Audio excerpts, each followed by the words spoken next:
तो एक बार फिर से आप सभी का बहुत बहुत स्वागत है। हमने 12 और 13 आर्टिकल्स को समझ लिया है।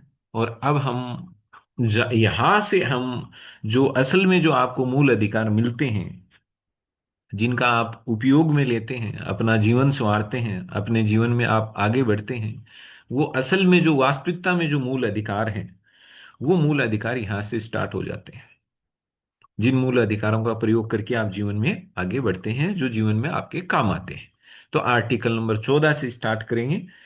आपको पता है, पहले ही बताया जा चुका है, आर्टिकल 14 से लेकर 18 तक के जो आर्टिकल हैं, 14, 15, 16, 17, 18, ये 5 आर्टिकल्स में जो भी मूल अधिकार दिए हुए हैं, उन सब का जो टारगेट है, वो जो लक्ष्य है, वो लक्ष्य है समाज में समानता लेके आना, समानता की स्थापना करना। इसलिए हमने आर्टिकल 14 से लेकर 18 तक के जो मूल अधिकार हैं, उनको समता का अधिकार यानी समानता के अधिकार में रखा है। ये पूरी पूरी एक कैटेगरी हो गई कि आर्टिकल 14 से 18 तक के जो मूल अधिकार हैं, वो समानता के अधिकार में आते हैं, क्योंकि ये सारे ही आर्टिकल समानता की बात करते हैं। कहीं ना कहीं इनका किसी ना किसी क्षेत्र में इनका मकसद है समानता लाना। तो सबसे पहले हम आर्टिकल नंबर 14 को स्टार्ट करते हैं। तो मैंने इसमें साफ लिखा हुआ है, आर्टिकल जो 14 का जो टाइटल है, जो संविधान में जो टाइटल लिखा हुआ है, उसका जो शीर्षक लिखा हुआ है, वो लिखा हुआ है विधि के समक्ष समता। यहाँ जो समता वर्ड है, इसका मतलब इक्वलिटी है। इसको हम नॉर्मली हम बोल देते हैं समानता। तो यहाँ आपको ध्यान रखना है कि विधि के समक्ष समानता। तो वहां पर आर्टिकल संविधान में आर्टिकल 14 के शीर्षक में लिखा हुआ है कि विधि के समक्ष समता। समता का मतलब समानता, यानी कि इक्वलिटी। इंग्लिश में आप समझ लेना, इक्वलिटी की बात की जा रही है। बाकी तो अब अपन इसको खोल के रख ही देंगे, इसको पूरा विश्लेषण करेंगे तो आपकी सारी बातें पल्ले पड़ जाएंगी, समझ में आ जाएंगी। विधि के समक्ष समता क्या है? तो आप लोगों ने भी पढ़ा होगा कहीं ना कहीं कि आर्टिकल 14 में दो बातें हैं। चाहे आपने 11th में 12th में किया है, आर्ट्स है तो आर्ट्स वालों ने पढ़ा होगा, दूसरों ने तैयारी के दौरान पढ़ा होगा कि आर्टिकल 14 में दो बातें हैं। एक है विधि के समक्ष समानता और एक है विधि का समान संरक्षण। ये दो बातें हैं, अपने को समझना है। अगर केवल आपको मैं इतना ही बता दूं, ये बात तो अपने पीछे की क्लासों में पढ़ ली थी, जब हम कैटेगरियां पढ़ रहे थे, मूल अधिकारों को 6 श्रेणियों में बांट करके देख रहे थे, तब हमने पढ़ लिया था कि विधि के समक्ष समानता या विधि का समान संरक्षण ये आर्टिकल 14 में बताया गया है। तब हमने ये बात की थी कि हम जब अनुच्छेदों को बारी बारी से अच्छे से पढ़ेंगे, समझ के पढ़ेंगे, तो हम इसको डिटेल से पढ़ेंगे कि आखिरकार ये विधि के समक्ष समानता होती क्या है, विधि का समान संरक्षण होता क्या है। अगर आपके सीधा प्रश्न आता है कि विधि के समक्ष समानता का जो मूल अधिकार है वो कौन से अनुच्छेद में दिया हुआ है, तो आप सीधे कर दोगे, कोई कहीं कंफ्यूजन नहीं है, आर्टिकल नंबर 14 में। विधि के समान संरक्षण का जो अधिकार है वो किस में दिया गया है, वो भी आर्टिकल 14 में। यहां तक मुझे नहीं लगता है किसी को भी डाउट है। ये दोनों ही तरह के मूल अधिकार हैं। ये किस में दिए हुए हैं? आर्टिकल 14 में लिखे हुए हैं बाकायदा। ऐसा नहीं है कि कोई ये अंतर्निहित हो, उसको देख करके उसमें से व्याख्या करके उसमें से निकाला गया हो, ऐसा कुछ भी नहीं है। तो विधि के समक्ष समानता और विधियों का समान संरक्षण या विधि का समान संरक्षण, ये दोनों ही शब्दावलियां प्रयोग में ली गई हैं आर्टिकल नंबर 14 में। तो एक तो क्लियर कट हो गया कि आर्टिकल 14 में दो शब्दावलियां हैं, विधि के समक्ष समानता, विधियों का समान संरक्षण, ये दोनों। अब देखते हैं, सबसे पहले अपन इन दोनों शब्दावलियों में सबसे पहले अपन समझेंगे कि ये विधि के समक्ष समानता क्या है। तो आपके सीधा ही एक तो दिमाग में आ रहा होगा कि विधि के समक्ष समानता का मतलब सर सीधा सा है कि कानून की नजर में सारे बराबर हैं। कोई बड़ा नहीं, कोई छोटा नहीं, कोई ऊंचा नहीं, कोई नीचा नहीं, सब इक्वल है। सब कानून सबको बराबर मानता है। कानून सबको एक समान मानता है। कानून के लिए कोई करोड़पति नहीं है, कोई लखपति नहीं है, कोई कोई कुछ नहीं है। कानून कहता है कि मेरे लिए आप सब बराबर हैं। कानून की नजर में कोई पद महत्वपूर्ण नहीं है। कानून सबको समान नजर से देखता है। ऐसा नहीं है कि कोई बहुत बड़ा पद वाला व्यक्ति हो तो उसके लिए कानून कुछ एक्स्ट्रा करने की बात करता हो, या कोई जिसके पास कोई पद ही नहीं है, एक आम आदमी हो, उसके लिए कानून अलग तरह से बात करता हो, ऐसा नहीं है। कानून कहता है कि मेरे सामने न तो कोई पद की चलती है, न कोई प्रतिष्ठा की चलती है, मैं तो सबको एक समान मानता हूं। कानून कहता है मेरी नजर में सब बराबर है।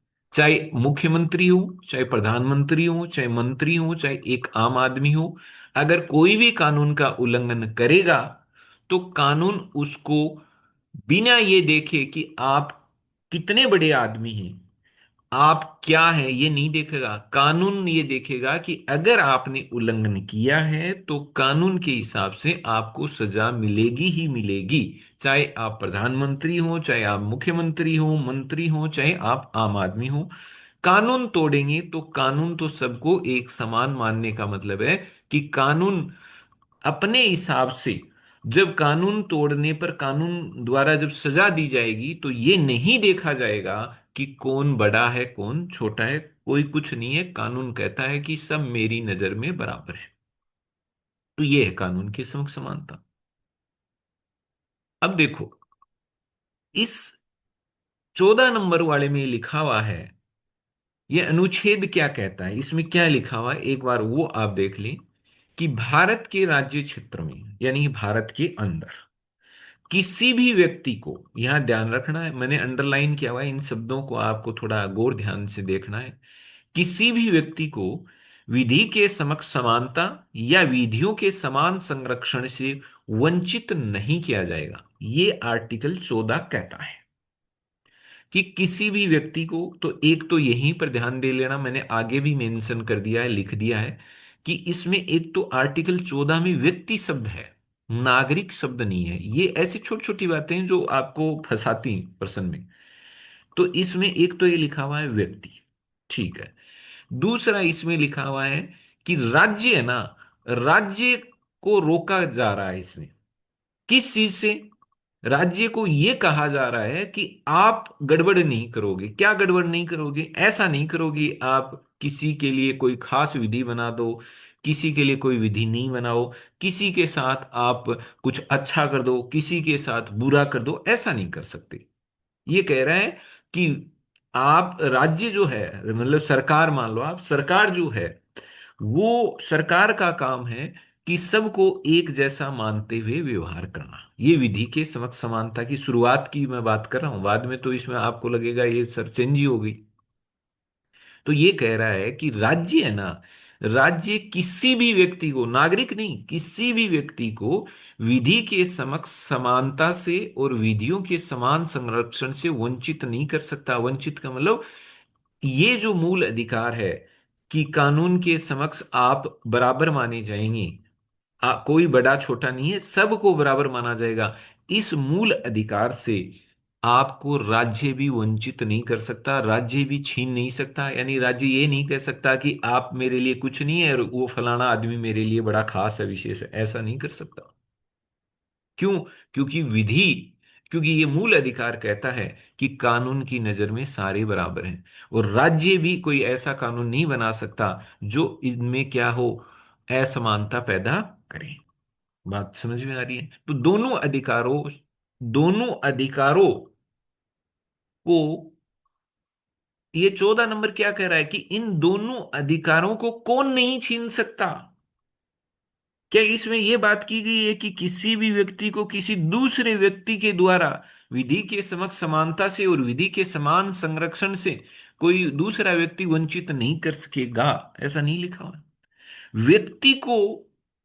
व्यक्ति के इन अधिकारों को सुरक्षित रखना है। कौन से दो अधिकारों को? विधि के समक्ष समानता को और विधियों के समान संरक्षण को। इन दोनों अधिकार प्रत्येक व्यक्ति को मिलेंगे भारत के अंदर, और राज्य भी उनसे ये अधिकार नहीं छीन सकता। तो ध्यान रखना है, इसमें दो तीन बातें आई।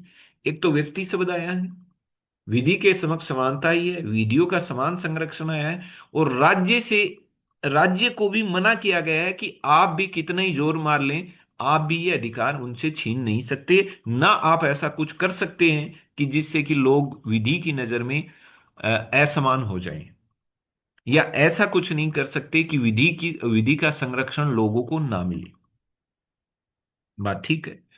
अब विधि के जो समक्ष समानता है ना, ये ये हमने, ये जो विधि के समक्ष समानता वाला जो विचार है, जो मूल अधिकार है, ये हमने कहाँ से अपनाया था?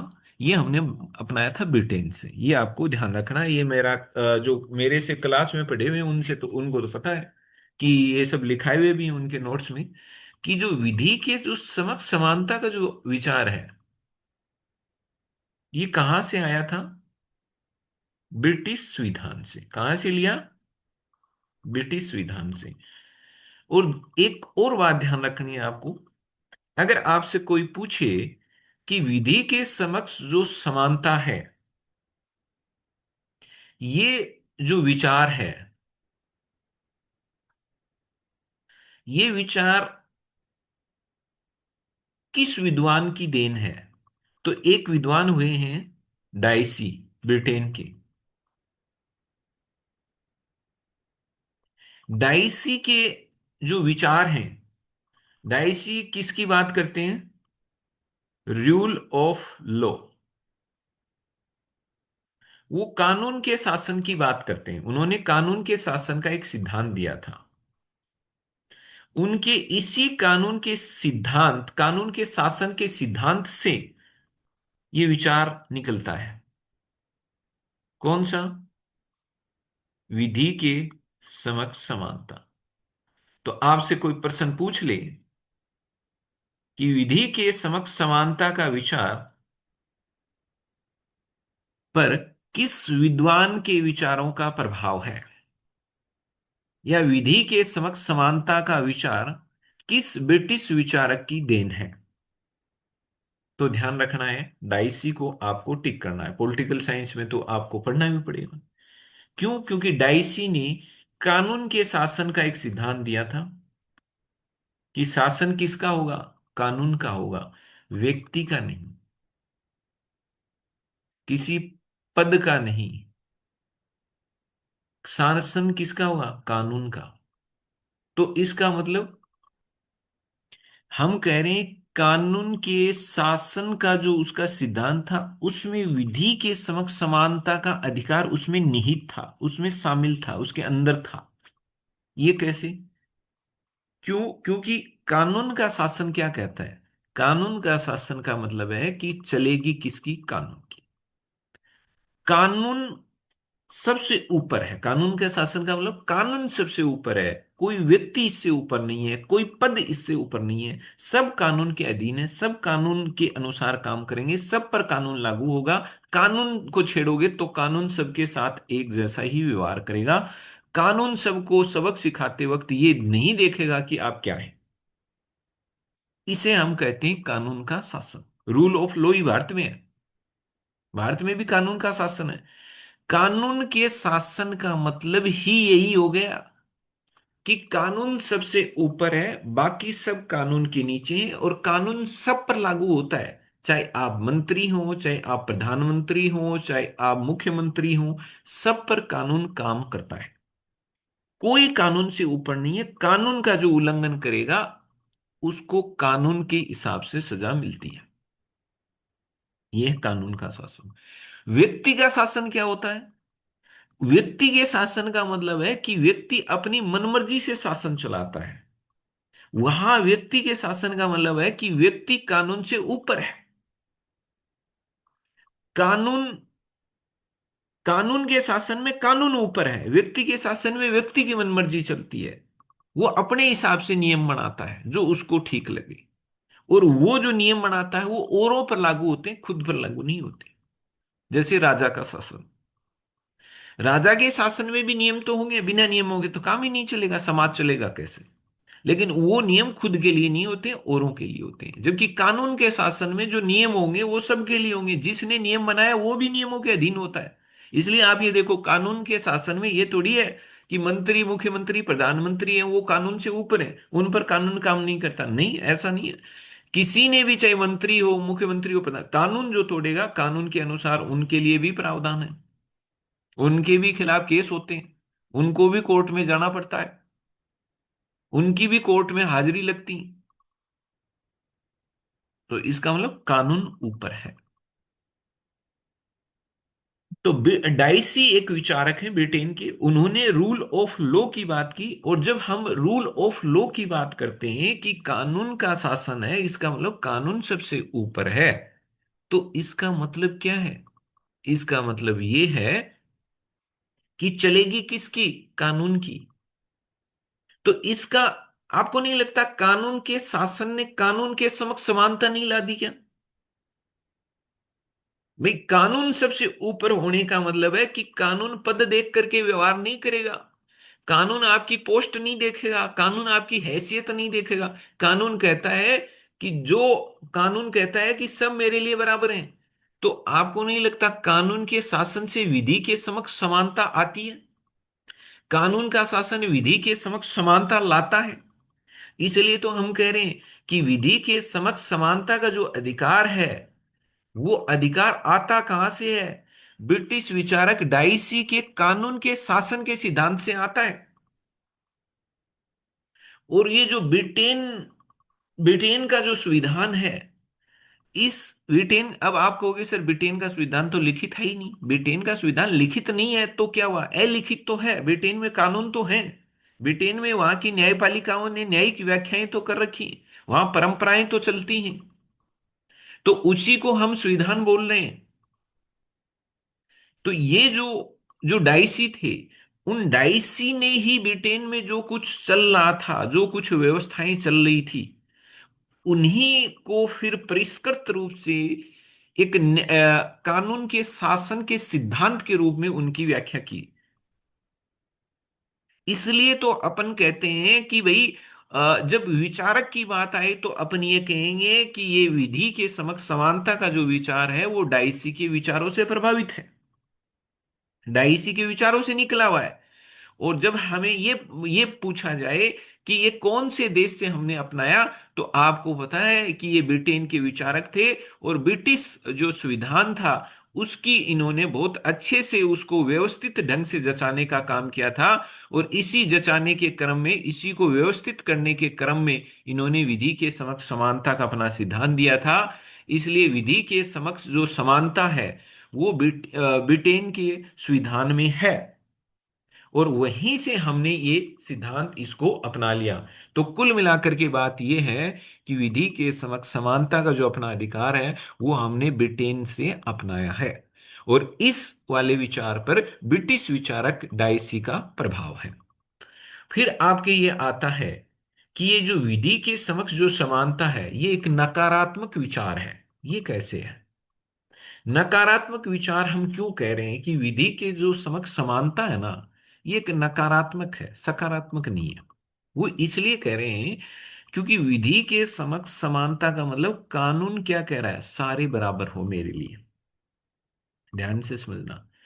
तो अब आप सोच रहे होंगे सर कानून ने तो कह दिया सारे बराबर हैं, मेरे लिए कोई अपना खास नहीं है, कोई मेरे लिए पराया नहीं है, मैं तो सबको एक समान मानूंगा। अब बताओ, सर कानून तो कह रहा है सब एक समान है। अब आप खुद देखो, खुद सोचो, आप अपने आसपास समाज में जहां आप रहते हो, गांव में, शहर में, क्या सब लोगों की स्थितियां एक जैसी हैं क्या? आप देखो, कुछ बहुत आराम से जीवन जी रहे हैं, कुछ की आर्थिक स्थिति बहुत अच्छी है, कुछ ऐसे भी हैं बेचारे जिनको दो वक्त के खाने के लिए ही बहुत मेहनत करनी पड़ रही है, बहुत परिश्रम करना पड़ रहा है, फिर भी उनके ये हो रहा है कि दो वक्त की खाने का इंतजाम हो जाए। तो क्या सबकी एक जैसी स्थितियां हैं क्या? तो आपका उत्तर आएगा नहीं सर। आप गांव में, शहर में, हर जगह देखोगे लोगों की अलग अलग स्थिति है। कोई बहुत पैसे वाला है, कोई बहुत ज्यादा गरीब है, कोई कमजोर है, कोई मध्यम वर्ग का है, किसी का सोशल स्टेटस ज्यादा है, किसी का कम है। तो आप ये देखोगे, चाहे सम्मान के मामले में देख लो, चाहे आर्थिक स्थिति के मामले में देख लो, लोगों की स्थितियां तो अलग है। उधर विधि के समक्ष समानता वाला अधिकार हमारे पीछे पड़ा हुआ है, ये कह रहा है कि मैं तो सबको समान मानूंगा। आपको नहीं लग रहा कि, जैसे आप भारत की बात करें तो भारत के समाज को अगर आप देखेंगे, तो समाज में क्या सबकी एक जैसी पोजीशन है क्या? सभी बहुत साधन संपन्न है क्या? नहीं। कई तो बहुत कमजोर हैं। कई तो ऐसे इतने कमजोर हैं कि उनको सरकार का सहारे की जरूरत है। कई तो इतने मतलब आर्थिक रूप से कमजोर हैं कि अगर सरकार उनको सपोर्ट नहीं करे तो उनका जीना मुश्किल हो जाए। तो सरकार उनको खाद्य सामग्री भी देती है। सरकार इसलिए तो शिक्षा फ्री में देती है, चिकित्सा सुविधाएं फ्री में मुहैया कराई जाती हैं, ताकि वो लोग भी अच्छा जीवन जी पाए, गरिमामय जीवन जी पाए। उसके लिए सरकार की तरफ से ये योजनाएं वगैरह शुरू की जाती। जबकि कानून के समक्ष समानता कहता है कि ना, सारे बराबर हैं। मैं तो सबके लिए एक, सबको मैं एक मानते हुए ही व्यवहार करूंगा। अब बताओ, सबके साथ अगर एक मानते हुए आप व्यवहार करोगे, आपने कानून बना दिया कि हम तो सबसे 10-10 हजार रुपये टैक्स के लेंगे, सपोज करो, आपने कह दिया हम तो सब पर ही सबसे 5-5 हजार रुपये की फीस लेंगे, तो आपने तो एसी में बैठ करके आपने 5-5 हजार रुपये, मान लो कोई भी काम है उस पर लगा दिया कि 5-5 हजार रुपये फीस होगी। तो क्या सारों की इतनी हैसियत है? क्या सबकी आर्थिक स्थिति ऐसी है कि वो 5-5 हजार रुपये फीस दे सकते? नहीं दे सकते। तो फिर यहां पर यह आता है कि नहीं सर, अंतर तो करना चाहिए आप। जो पैसे वाले हैं उनको 5 हजार रुपये फीस, और जो बेचारे गरीब हैं, कमजोर हैं, जो पढ़ना चाहते हैं लेकिन आर्थिक वजहों से, आर्थिक स्थिति खराब होने की वजह से पढ़ नहीं पा रहे हैं, तो उनकी आप फीस आपको कम करनी चाहिए। अगर इसका मतलब आप क्या, आप आपको नहीं लगता कि सबके लिए एक ही कानून बना देना, एक जैसे नियम बना देना, एक जैसे कायदे बना देना, आपको नहीं लगता कि ये सैद्धांतिक तौर पर कहने में तो ये बात अच्छी लगती है, सुनने में तो अच्छी लगती है, लेकिन आपको नहीं लगता कि इस बात को अगर आंख मिच करके अगर फॉलो करें और इसको आंख मिच करके इस व्यवस्था को लागू कर दें, तो समाज में न्याय नहीं आएगा, न्याय बढ़ जाएगा। समानता आएगी नहीं, असमानता बढ़ जाएगी। क्यों? क्योंकि समाज समानतापूर्ण नहीं है, विषमतापूर्ण है। समाज में बहुतों की स्थितियां खराब है। तो अगर सबके साथ एक जैसा बर्ताव करने का मतलब है, वो कभी वो जो गेप है ना, अमीर और गरीब के बीच का, या यूं कहें कि वंचित वर्ग और एक जो मतलब सुविधा संपन्न जो वर्ग है और एक जो वंचित वर्ग है, उसके बीच का जो गेप है ना, वो गेप कभी आप पूरा उस गेप को खत्म कर ही नहीं पाओगे। अगर आपने ये वाला काम किया कि हम तो सबके साथ एक जैसा ही करेंगे, तो एक जैसा करोगे तो बताओ, 10 रुपए की सुविधा एक को दी, दूसरे को भी 10 की दी। अरे हो सकता है कि एक आदमी को 10 की बजाय 30 की सुविधा, 30 रुपए की सुविधा की जरूरत हो, और एक को 1 रुपए की नहीं हो। और आप कह रहे हो नहीं, मैं तो सबके साथ बराबरी का ही व्यवहार करूंगा, मैं तो सबको ही 30 रुपए बांटूंगा।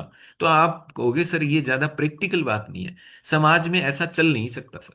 आपको अंतर करना ही पड़ेगा, भेदभाव करना ही पड़ेगा। क्यों करना पड़ेगा?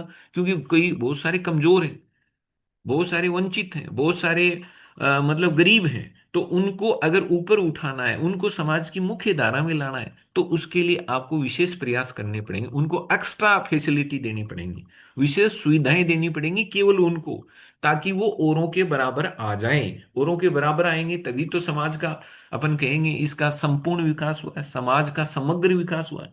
वरना तो ये विकास आधा अधूरा है, जिसमें कुछ तो मजे से जी रहे हैं और कुछ हैं बेचारे परेशान होके जी रहे हैं।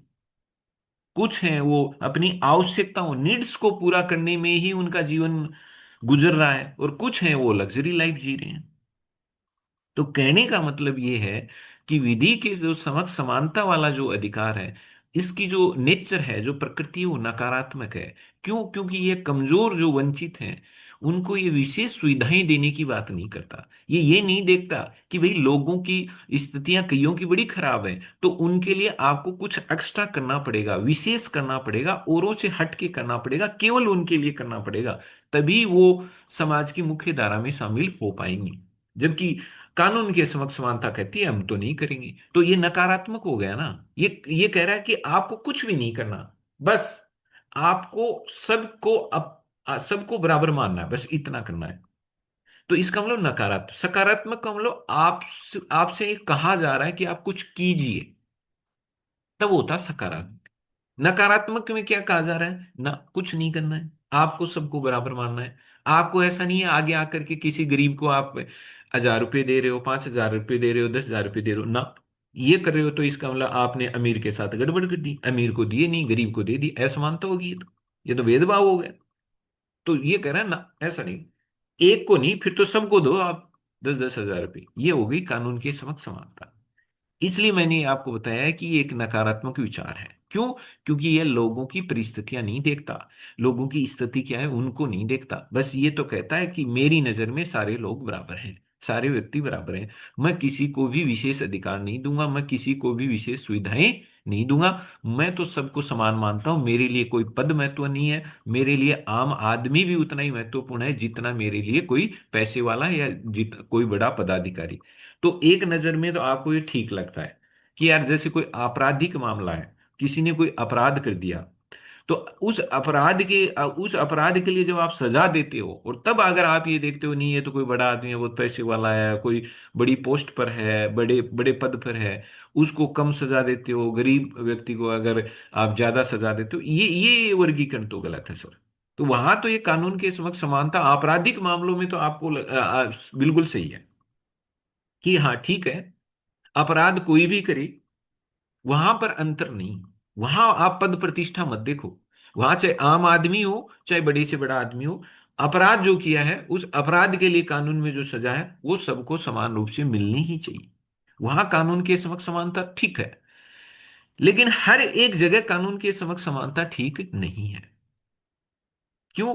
क्योंकि समाज में सबकी स्थिति एक जैसी नहीं है, इसलिए ठीक नहीं है।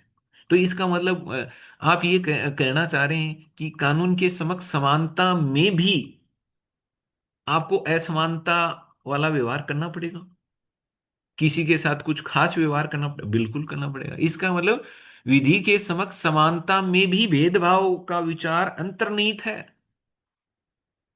बात को समझ रहे हो? बात को अब आगे बढ़ा देते हैं, नकारात्मक विचार। अब आपसे कोई पूछ ले कि विधि के समक्ष समानता कैसा विचार है, एक नकारात्मक विचार है, क्यों है? आपको दिमाग में जब तक क्यों नहीं रहेगा तब तक ये आप रट्टा ही मारोगे। क्यों है? क्योंकि भाई विधि के समक्ष समानता किसी के लिए कुछ भी करने के लिए कहता ही नहीं है। ऐसा नहीं है कि ये गरीबों के लिए, वंचितों के लिए कुछ एक्स्ट्रा करने के लिए कहता हो, या उनको मुख्य धारा में लाने के लिए कुछ एक्स्ट्रा प्रयास करने, कुछ ही नहीं कहता, ये कहता है सब बराबर है, गरीब अमीर मेरी नजर में सब बराबर है। तो मैंने ये लिख दिया है कि किसी को विशेषाधिकार प्रदान करने की, भाई कानून के समक्ष समानता का मतलब ही यही है, विशेषाधिकारों की समाप्ति, कोई विशेष नहीं है, सब बराबर है। ये परिस्थितियों के अनुसार विशेषाधिकार प्रदान, या विशेषाधिकार, या विशेषाधिकार का मतलब क्या है, ये ऐसा नहीं है कि और लोग जैसे कहीं पर अपन गए तो औरों को कह दें कि नहीं, मतलब इनके साथ विशेष व्यवहार किया जाएगा, इनके लिए स्पेशल है, इनके लिए स्पेशल नहीं है, ऐसा नहीं है। यहां ये कह रहा है कि व्यक्तियों को उसकी परिस्थितियों के अनुसार विशेषाधिकार देने की बात नहीं करता। सही है, मान लो कोई आदमी, किसी की हालत खराब है, किसी की स्थिति खराब है, कोई आर्थिक रूप से बड़ा कमजोर आदमी है, तो उसको विशेष अधिकार देने का मतलब ऐसा नहीं है कि उसको अलग से, उसके लिए अलग से कोई रोड ही बना दो, उसके लिए विशेष अधिकार है कि भाई साहब इसी रोड पर यही चल सकते हैं और नहीं चल सकते, ये विशेष अधिकार नहीं जो पुराने टाइम में राजा महाराजाओं के होते थे। राजा महाराजा, उनके जो चहेते लोगों के लिए विशेष अधिकार होते थे कि उनको टैक्स नहीं देना, बाकी गरीब जनता को टैक्स देना, ये विशेष अधिकार होते थे। राजा आएगा तो सब ऐसे, मतलब ऐसे व्यवहार करेंगे बाकी आम आदमी के साथ, ये विशेष, यहाँ विशेष अधिकार का मतलब ये नहीं है। मैंने नीचे लिख भी दिया है, विशेष अधिकार का मतलब है विशेष सुविधाएं देने का, कि अगर किसी की स्थिति खराब है तो उसको अगर आप कुछ विशेष सुविधा देते हो तो गलत नहीं है, वो 14 नंबर का उल्लंघन नहीं है, वो कानून के समक्ष समानता नहीं है, वो तो ठीक हो रहा है, वो तो समानता को लाने का प्रयास हो रहा है। जो पहले से असमानता है वो मिटेगी कैसे? क्या सबके साथ अब आगे से कानून एक जैसा बर्ताव करेगा तो वो असमानता मिट जाएगी? नहीं, वो असमानता की खाई तो बनी ही रहेगी। खाई को अगर इसको मिटाना है तो फिर कुछ जो पीछे रह गए हैं उनको आपको एक्स्ट्रा धक्का दे करके ऊपर उनके बराबर करना पड़ेगा। और एक्स्ट्रा धक्का देने का मतलब है कि एक महीने में आप ये कहोगे कि सर असमानता कर दी, लेकिन ये असमानता चूंकि समानता लाने के लिए की जा रही है इसलिए इसको कोर्ट ने भी कहा है ये ठीक है। बस ध्यान ये रखना है कि जब आप ये कोई किसी के साथ भेदभाव करते हैं, कुछ को एक्स्ट्रा सुविधा देते हैं, तो ये भेदभाव मनमाना नहीं होना चाहिए, ऐसे नहीं लगना चाहिए कि यार इसमें सरकार ने अपनी मनमर्जी की है, तानाशाही की है, जानबूझ करके, मतलब किसी कुछ एक लोगों को फायदा पहुंचाने के लिए उनके साथ ये उनको विशेष सुविधा दी है, ऐसा नहीं होना चाहिए। आप जो भेदभाव करते हो वो भेदभाव बड़ा लॉजिक लॉजिकल होना चाहिए, तार्किक होना चाहिए, लगना चाहिए कि वास्तव में ही इस भेदभाव करने के पीछे जो उद्देश्य है, जो मंशा है, वो बिल्कुल सही है। समाज का भला करना इसके पीछे मंशा है, समाज में सबका लेवल ठीक करना इसके पीछे मंशा है, जो वंचित हैं उनको मुख्य धारा में लाने की मंशा है। तो फिर ये भेदभाव उचित है, तार्किक है। तो देखो, ये सभी के लिए समान व्यवहार की बात करता है। तो अब आपकी समझ में आ गया होगा, कुछ व्याख्या तो समझ में आ गई होगी, सर समान व्यवहार में तो मामला गड़बड़ है सर।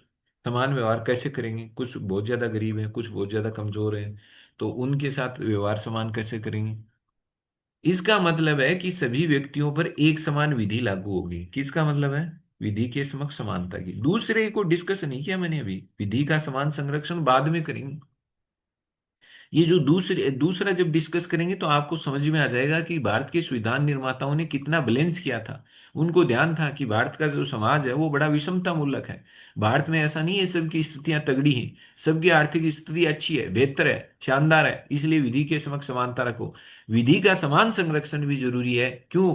क्योंकि भारत में विधि के समान संरक्षण का मतलब है कि विधि सबको समान रूप से संरक्षण देगी, सुरक्षा देगी। तो समान रूप से सुरक्षा देने का मतलब क्या है? जो पिछड़ गए हैं, उनके लिए कुछ एक्स्ट्रा करो, तभी उनको सुरक्षा मिलेगी। आप कह रहे हो नहीं विधि सबको एक जैसा मानेगी, तो ये समान संरक्षण नहीं है। इसका मतलब तो क्या हुआ? एक नजर में तो समान लगता है कि नहीं, देखो हमने अंतर नहीं किया, एक व्यक्ति को जितना हमने सुविधा दी उतना ही दूसरे को दी। ये तो ये पहले के अंतर को कैसे मिटाएगा? पहले के अंतर को मिटाने का मतलब है कि आपको जो पीछे है उसको कुछ विशेष दो, कुछ एक्स्ट्रा दो, ताकि वो आगे आए।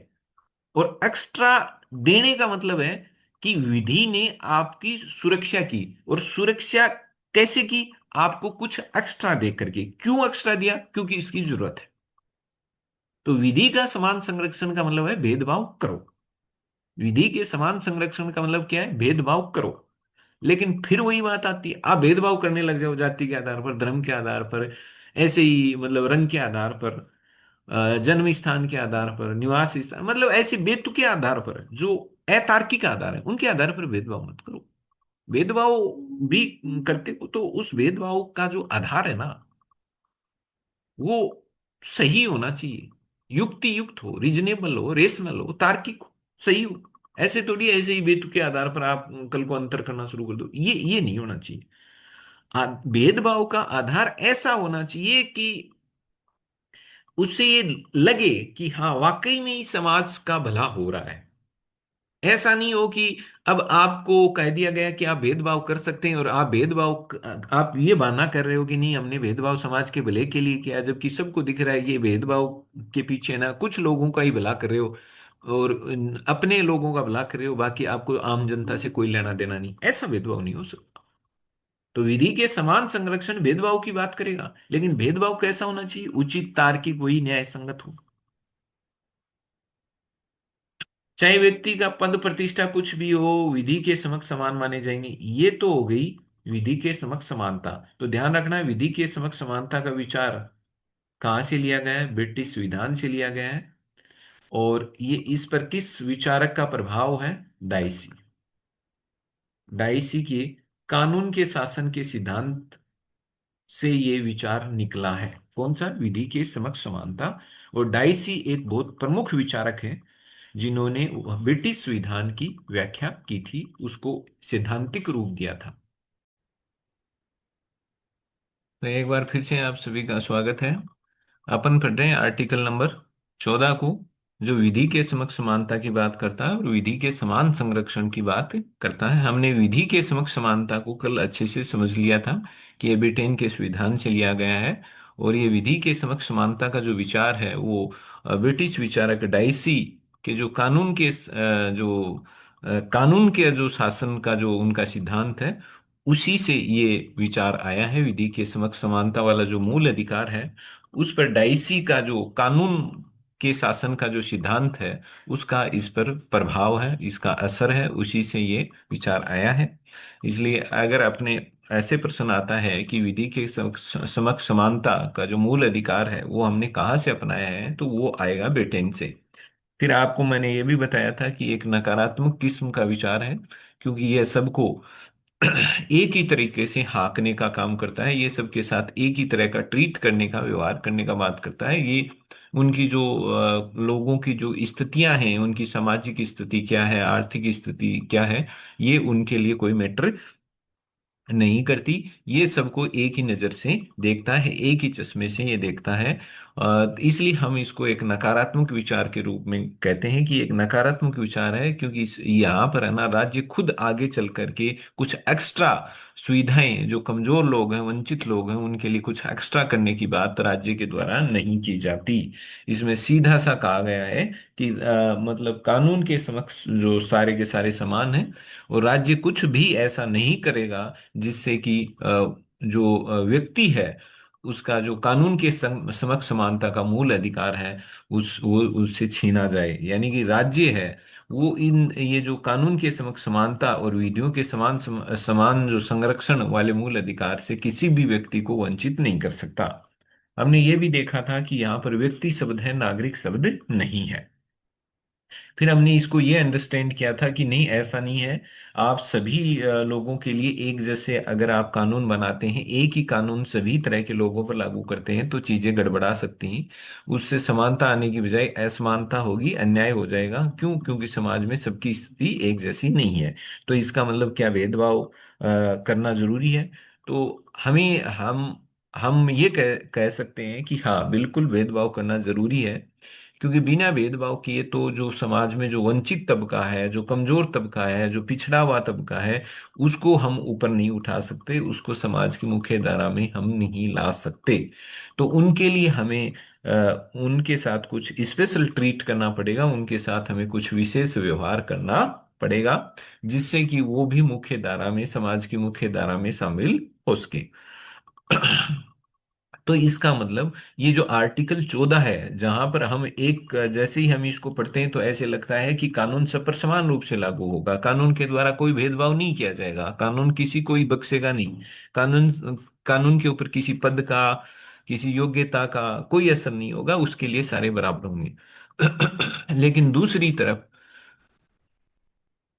इसी में जो विधि का जो समान संरक्षण का जो विचार है, वो ये कहता है कि ऐसा नहीं हो सकता। हम सबके साथ एक जैसा बर्ताव नहीं कर सकते, क्योंकि सब एक जैसे नहीं है, सबकी स्थितियां एक जैसी नहीं है। कोई बहुत ज्यादा वंचित है, कोई बहुत ज्यादा कमजोर है, किसी की स्थिति बहुत खराब है, किसी की स्थिति बहुत अच्छी है। तो सबके साथ एक जैसा ट्रीट नहीं किया जा सकता, एक जैसा व्यवहार नहीं किया जा सकता। तो इसी आर्टिकल 14 में जो विधि का समान संरक्षण वाला जो हिस्सा है, वो भेदभाव की बात करता है, और विधि के समक्ष समता वाला जो हिस्सा है, वो भेदभाव की बात नहीं करता। ये आपको क्लियर करना है। तो विधि का जो समान संरक्षण का जो मूल अधिकार है, ये हमने अमेरिका के संविधान से अपनाया है। ये हमने कहाँ से अपनाया है? अमेरिका के संविधान से ये विधि का समान संरक्षण वाला विचार हमने अपनाया है। क्योंकि अमेरिका में भी ऐसा शुरुआत में, जब हम अमेरिका का हिस्ट्री देखते हैं तो हम देखते हैं कि वहां पर भी शुरुआत में ये बड़ा भेदभाव होता था। मतलब वो नस्ल वाला भेदभाव बड़ा चला करता था, तो उसके खिलाफ वहां पर भी गृह युद्ध हुए थे।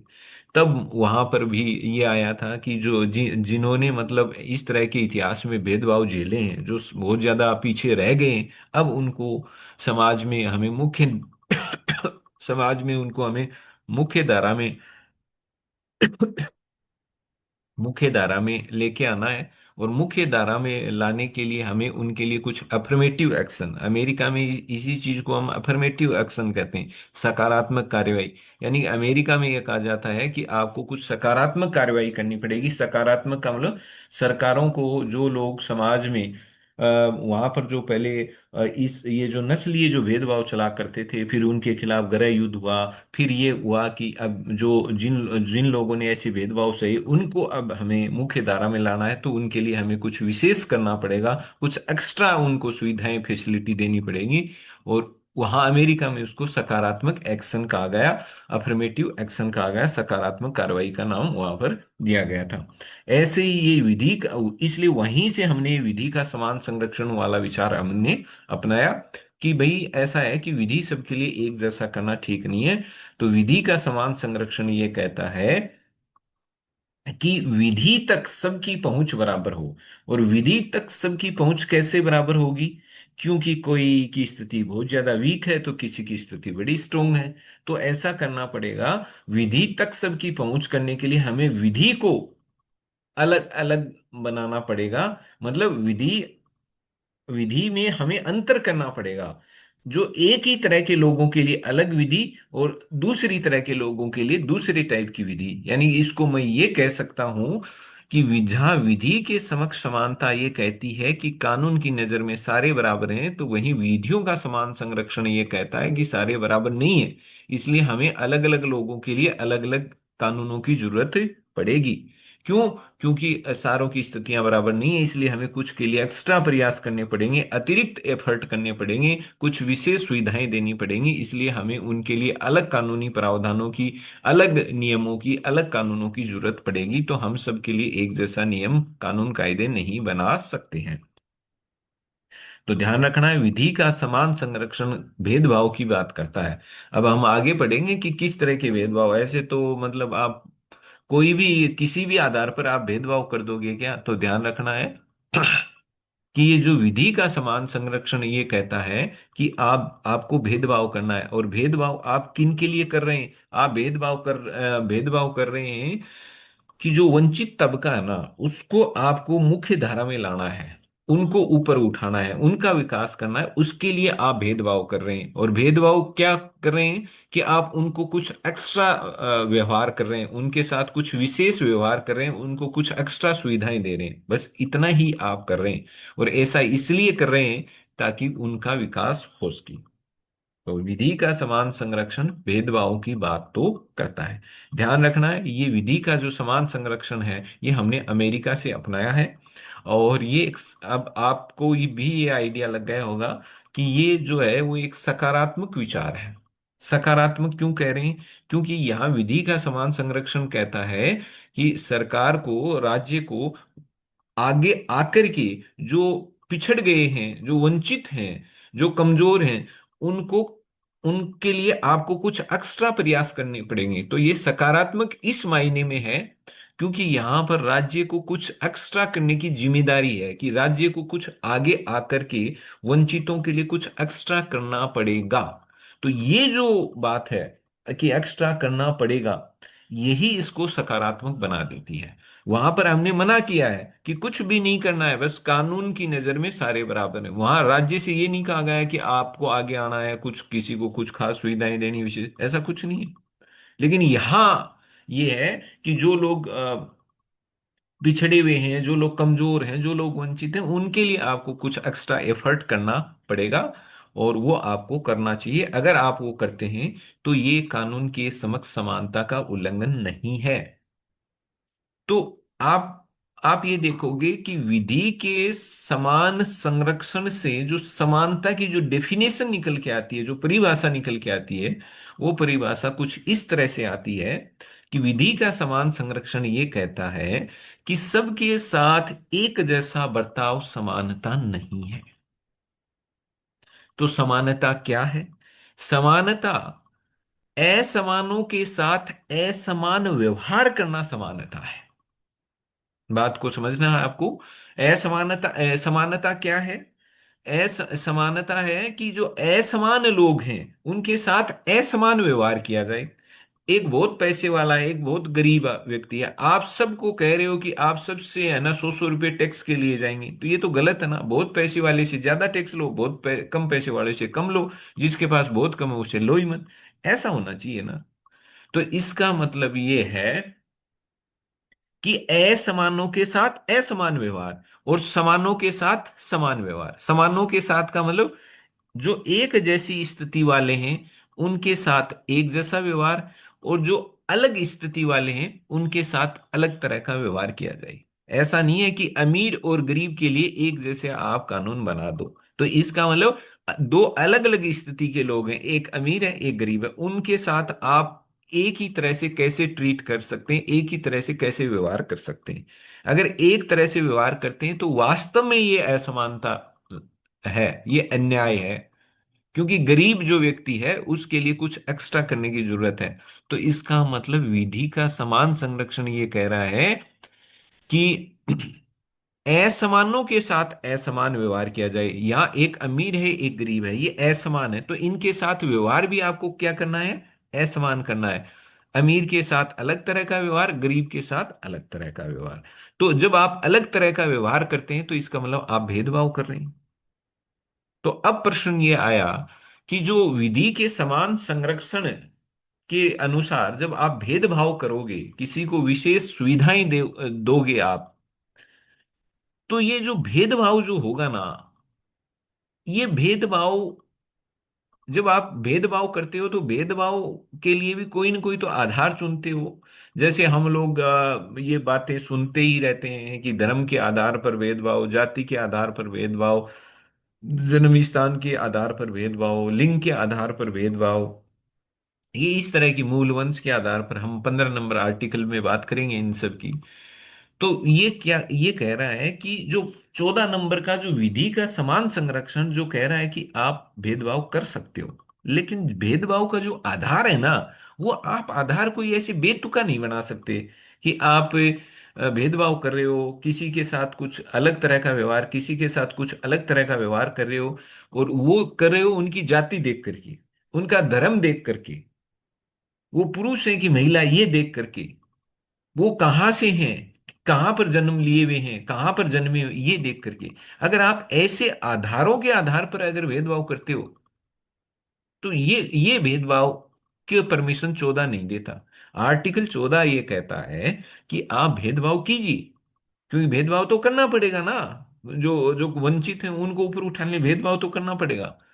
लेकिन उस भेदभाव के पीछे जो आपका जो कारण है ना, वो जो आधार है, जो कारण है, वो कारण बड़ा तार्किक होना चाहिए, वो बड़ा उचित होना चाहिए, वो बोधगम्य होना चाहिए, मतलब जो सबको समझ में आए। ऐसे ही नहीं है कि कोई आप ऐसे ही बेतुका कोई आधार ले लो और आप लोगों को ऐसे आप बांट दो कि नहीं, ये जैसे वो चमड़ी के कलर वाला, ये काले हैं, ये गोरे हैं, इनके आधार पर आप अंतर करके फिर कहो कि इनके साथ स्पेशल ट्रीट करेंगे, इनके साथ स्पेशल ट्रीट नहीं करेंगे, स्पेशल व्यवहार नहीं करेंगे। तो ये इस तरह का जो आप क्लासिफिकेशन करते हो, ये काले हैं, ये गोरे हैं, ये इस धर्म के, ये उस धर्म के, ये जाति के हैं, ये उस जाति के, अगर इस तरह से अगर आप वर्गीकरण करके अगर फिर भेदभाव करते हो, तो ये जो वर्गीकरण का जो आधार है ना, आपने धर्म के आधार पर बांटा, जाति के आधार, ये गलत है। तो अनुच्छेद 14 कहता है कि आप भेदभाव करो, और भेदभाव करने के लिए आपको क्या होना, भेदभाव करना है तो उसके लिए आपको क्लासिफिकेशन करना पड़ेगा, वर्गीकरण तो करना पड़ेगा ना, अलग अलग बांटना तो पड़ेगा ना, कि ये अमीर है ये गरीब है। तो इस तरह से आपने ये जो बांटा है ना, इस बांटने को क्या कहते हैं, वर्गीकरण, क्लासिफिकेशन, अलग अलग क्लास में बांटा, कि ये वो लोग हैं जो 20 लाख से ज्यादा कमाते हैं, ये वो लोग हैं जो 10 लाख से ज्यादा कमाते हैं। तो आपने दो मान लो वर्ग तैयार कर दिए, एक वर्ग में 20 लाख से ज्यादा कमाने वाले, एक में 10 लाख से ज्यादा कमाने वाले। ये आर्टिकल ये कहता है कि इस तरह का अगर आप वर्गीकरण करते हो ना, तो उस वर्गीकरण का जो आधार होना चाहिए ना, वो कोई बेतुका आधार नहीं होना चाहिए। बेतुके का मतलब कोई धर्म, जाति, इस तरह के आधार पर अगर आप लोगों को बांटोगे तो ये गलत है। तो कैसा होना चाहिए, ये कहता है कि जो आधार होना चाहिए वो बोधगम्य होना चाहिए। बोधगम्य का मतलब ऐसा आधार होना चाहिए, ऐसा कारण होना चाहिए जो सबके समझ में आए, जो उचित हो, जो तार्किक हो। तो ये आपको ध्यान रखना है।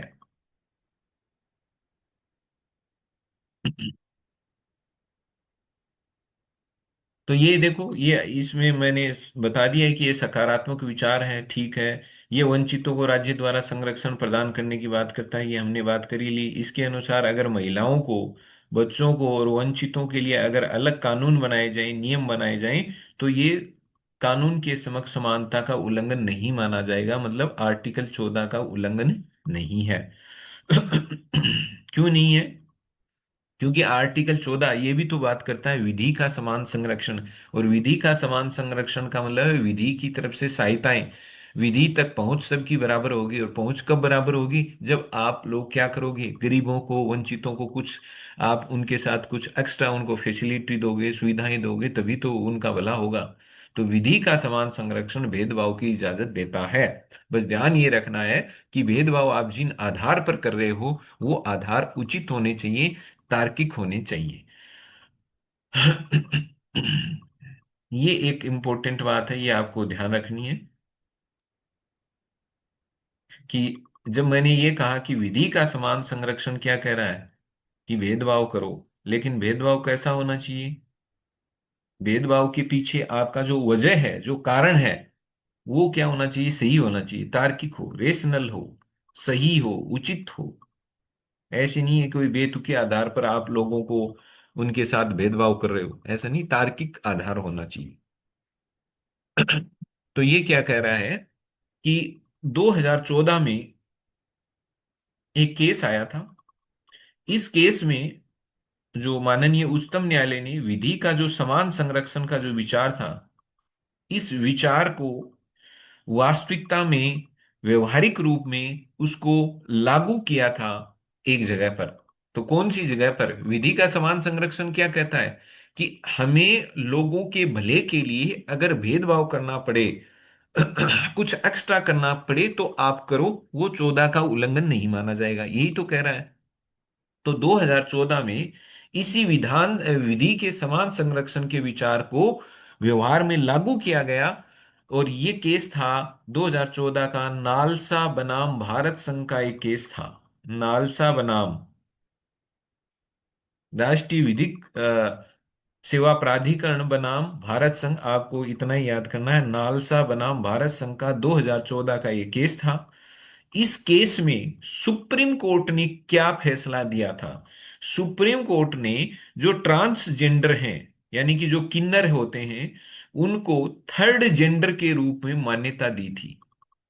उनको किस रूप में मान्यता दी थी? Third gender. इसलिए आजकल आप देखते होंगे परीक्षाओं के जो अलग अलग भर्तियों के परीक्षाओं के फॉर्म वगैरह निकलते हैं, तो उसमें थर्ड जेंडर ऑप्शन भी लिखा हुआ मिलता है।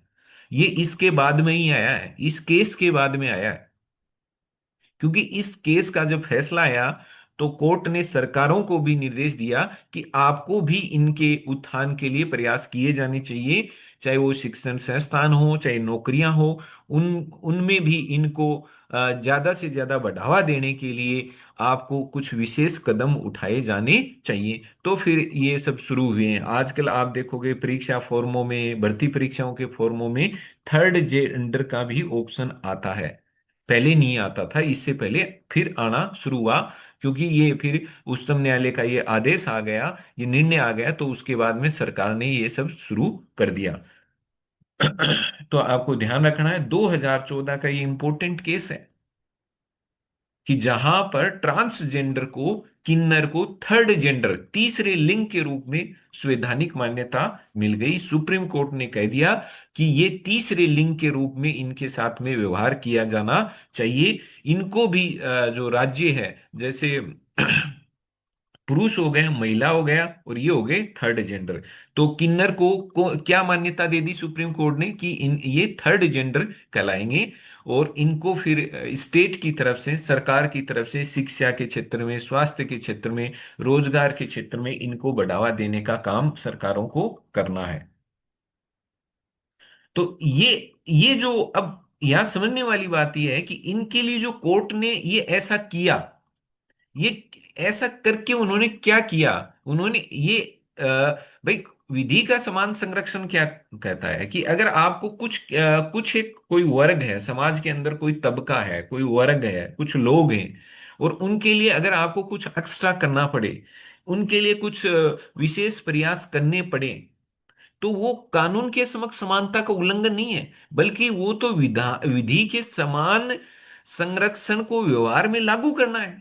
आपने तो सही मायने में इस अनुच्छेद को लागू किया है, इनको फायदा दिया है, ताकि ये भी समाज में अच्छी जिंदगी जी सके, गरिमा के साथ जीवन जी सके। इसके लिए इसका मतलब ये जो फैसला था, ये विधि के समान संरक्षण को ही लागू करना था व्यवहार में। तो ये आपको ध्यान रखना है। 2014 का ये केस है, नालसा बनाम भारत संघ का केस है, जिसमें ट्रांसजेंडर को थर्ड जेंडर के रूप में संवैधानिक मान्यता मिली थी। ये कई बार परीक्षाओं में पूछा भी जाता है और पूछा आगे भी जा सकता है। तो मेरे हिसाब से विधि का समान संरक्षण आपके थोड़ा तो समझ में आ गया होगा। जहां पर भेदभाव की बात करता है, बस भेदभाव ये ध्यान रखना है कि भेदभाव होना चाहिए, वो क्या होना चाहिए, उचित हो, तार्किक हो, ठोस आधार होना चाहिए, ऐसे बेतुका आधार नहीं होना चाहिए। अब देखो अनुच्छेद 14 के बारे में कुछ महत्वपूर्ण बातें और क्या क्या हैं। इस अनुच्छेद में एक तो आपको ध्यान देना है, व्यक्ति शब्द यूज किया गया, पर्सन। ये आप कंफ्यूज मत हो जाना। अगर आपके कोई पर्सन आता है और जहां पर वो अनुच्छेद 14 के बारे में कोई स्टेटमेंट डाल दे और वहां लिख दे कि नागरिकों के साथ विधि, नागरिकों को विधि के समक्ष समानता का अधिकार दिया गया है, नागरिकों के साथ कोई भी मतलब असमानतापूर्ण व्यवहार नहीं कर सकता राज्य, तो आप ध्यान रख लेना, बेवकूफ बनाने वाले काम हो रहा है। नागरिक शब्द नहीं है यहाँ पर, कौन सा शब्द यूज किया गया है, व्यक्ति। ये ध्यान रखना है। और इस जब व्यक्ति शब्द यूज करने का मतलब है कि इसमें सारे लोग आते हैं, भारत के नागरिक भी आते हैं और जो विदेशी लोग जो भारत में आए हुए हैं वो भी इसमें आएंगे। इसका मतलब 14 नंबर का जो मूल अधिकार है वो भारत के नागरिकों के साथ साथ विदेशी लोगों को भी मिलता है। क्यों? क्योंकि इसमें व्यक्ति शब्द है। इसमें अगर नागरिक शब्द लिखा हुआ होता तो वो केवल भारत के नागरिकों को ही मिलता है। तो ध्यान रखना है, 14 नंबर का जो मूल अधिकार है, कानून के समक्ष समानता, इसका मतलब चाहे वो भारत का कोई नागरिक हो, चाहे कोई दूसरे देश का नागरिक हो जो भारत में आया हुआ है, उसको भी भारतीय उसको भी भारतीय कानून के समक्ष बराबर ही माना जाएगा। और उससे भी ये मूल अधिकार है, उस विदेशी के पास भी ये मूल अधिकार है। कौन सा? कि वो भी भारतीय कानून के समक्ष भारत के नागरिकों की तरह ही बराबरी का दर्जा रखता है। विधि के समक्ष समानता का जो मूल अधिकार है उस विदेशी के भी पास है, विदेशी व्यक्ति के पास ही नहीं है। ये तो ये कह रहा है, कोर्ट ने ये कहा है कि इस व्यक्ति शब्द में है ना, इस व्यक्ति शब्द में केवल प्राकृतिक व्यक्ति ही शामिल नहीं है, हम और आप जैसे व्यक्ति ही शामिल नहीं है, इसमें तो विधिक व्यक्ति भी शामिल है। ध्यान रखना, विधिक व्यक्ति भी इसमें आते हैं। तो विधिक व्यक्तियों पर भी ये 14 नंबर का मूल अधिकार लागू होता है। यानी कि ये केवल आप और हम जैसे जो प्राकृतिक व्यक्ति हैं जिन्होंने जन्म लिया है मनुष्य के रूप में, वो गए प्राकृतिक व्यक्ति। तो ये केवल न केवल प्राकृतिक व्यक्तियों को मिलेगा। अब प्राकृतिक व्यक्ति भारत का भी नागरिक हो चाहे वो दूसरे देश का नागरिक हो, तो ना लोगों को तो सबको मिलेगा ही मिलेगा, बल्कि ये कानूनी लोगों को भी मिलेगा। विधिक व्यक्ति का मतलब होता है लीगल पर्सन। विधिक व्यक्ति का मतलब जिस कानून ने किसी संस्था को, विधिक व्यक्ति का मतलब ये होता है कि जब विधि ये मान ले या विधि में ये कहा जाए कि कोई कंपनी है या जो कोई भी जो संस्था है या जो निगम है, वो विधिक व्यक्ति का मतलब ये है कि ये जो संस्थाएं हैं ये भी एक, इनको भी एक व्यक्ति के बराबर ही माना गया है, इनको भी व्यक्ति के ही बराबरी का दर्जा है। ये भी वो सारे काम कर सकती हैं जो एक व्यक्ति कर सकता है। तो मतलब जैसे एक व्यक्ति संपत्ति खरीद सकता है, बेच सकता है, उसके ऊपर मुकदमा चलाया जा सकता है, वो किसी दूसरे पर केस चला सकता है। ये जो सारे काम जो हम और आप प्राकृतिक व्यक्ति कर सकते हैं, वैसा ही काम ये विधिक व्यक्ति भी कर सकते हैं। तो विधिक व्यक्ति का मतलब कौन है? ऐसी संस्थाएं, ऐसी कंपनियां, ऐसे निगम जिनको सरकार के किसी कानून ने विधिक व्यक्ति का दर्जा दिया हुआ हो। तो ध्यान रखना है कि इस 14 नंबर आर्टिकल में जो व्यक्ति शब्द है उसमें विधिक व्यक्ति सब, उसमें विधिक व्यक्ति भी शामिल है। यानी कि कंपनियां, निगम वगैरह होती हैं जो जिनको विधिक व्यक्ति का दर्जा होता है, वो भी इसमें शामिल है। तो एक तो ये बात आपको ध्यान रखनी है। और ये क्या कह रहा है, सर्वोच्च न्यायालय ने कहा कि अनुच्छेद 14 में निहित जो विधि का शासन है, भाई कानून के समक्ष समानता कब आएगी? जब कानून का शासन होगा। तो कानून विधि का जो शासन संविधान के आधारभूत लक्षणों में शामिल है, ये हम केशवानंद भारती केस में हमने पढ़ा हुआ है। केशवानंद भारती केस में यही तो हमने पढ़ा था कि जो कानून का जो शासन है वो आधारभूत ढांचे का हिस्सा है, यानी वो आधारभूत ढांचे में आता है। तो जो कानून का जो शासन है, वो कानून का जो शासन है वो इसी विधि के समक्ष समानता में निहित है।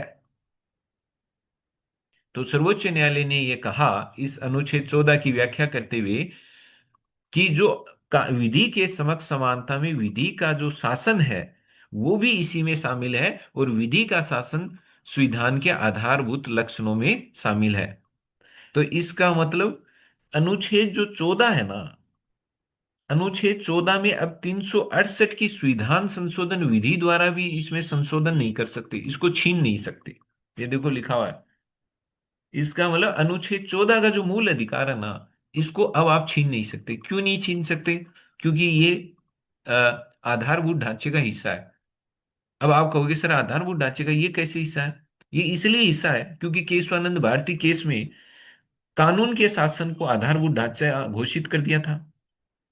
और कानून का शासन जो ये शब्दावली है, ये किस में अंतर्निहित है? विधि के समक्ष समानता में। यानी कि विधि का शासन जब होगा तभी तो विधि के समक्ष समानता आएगी।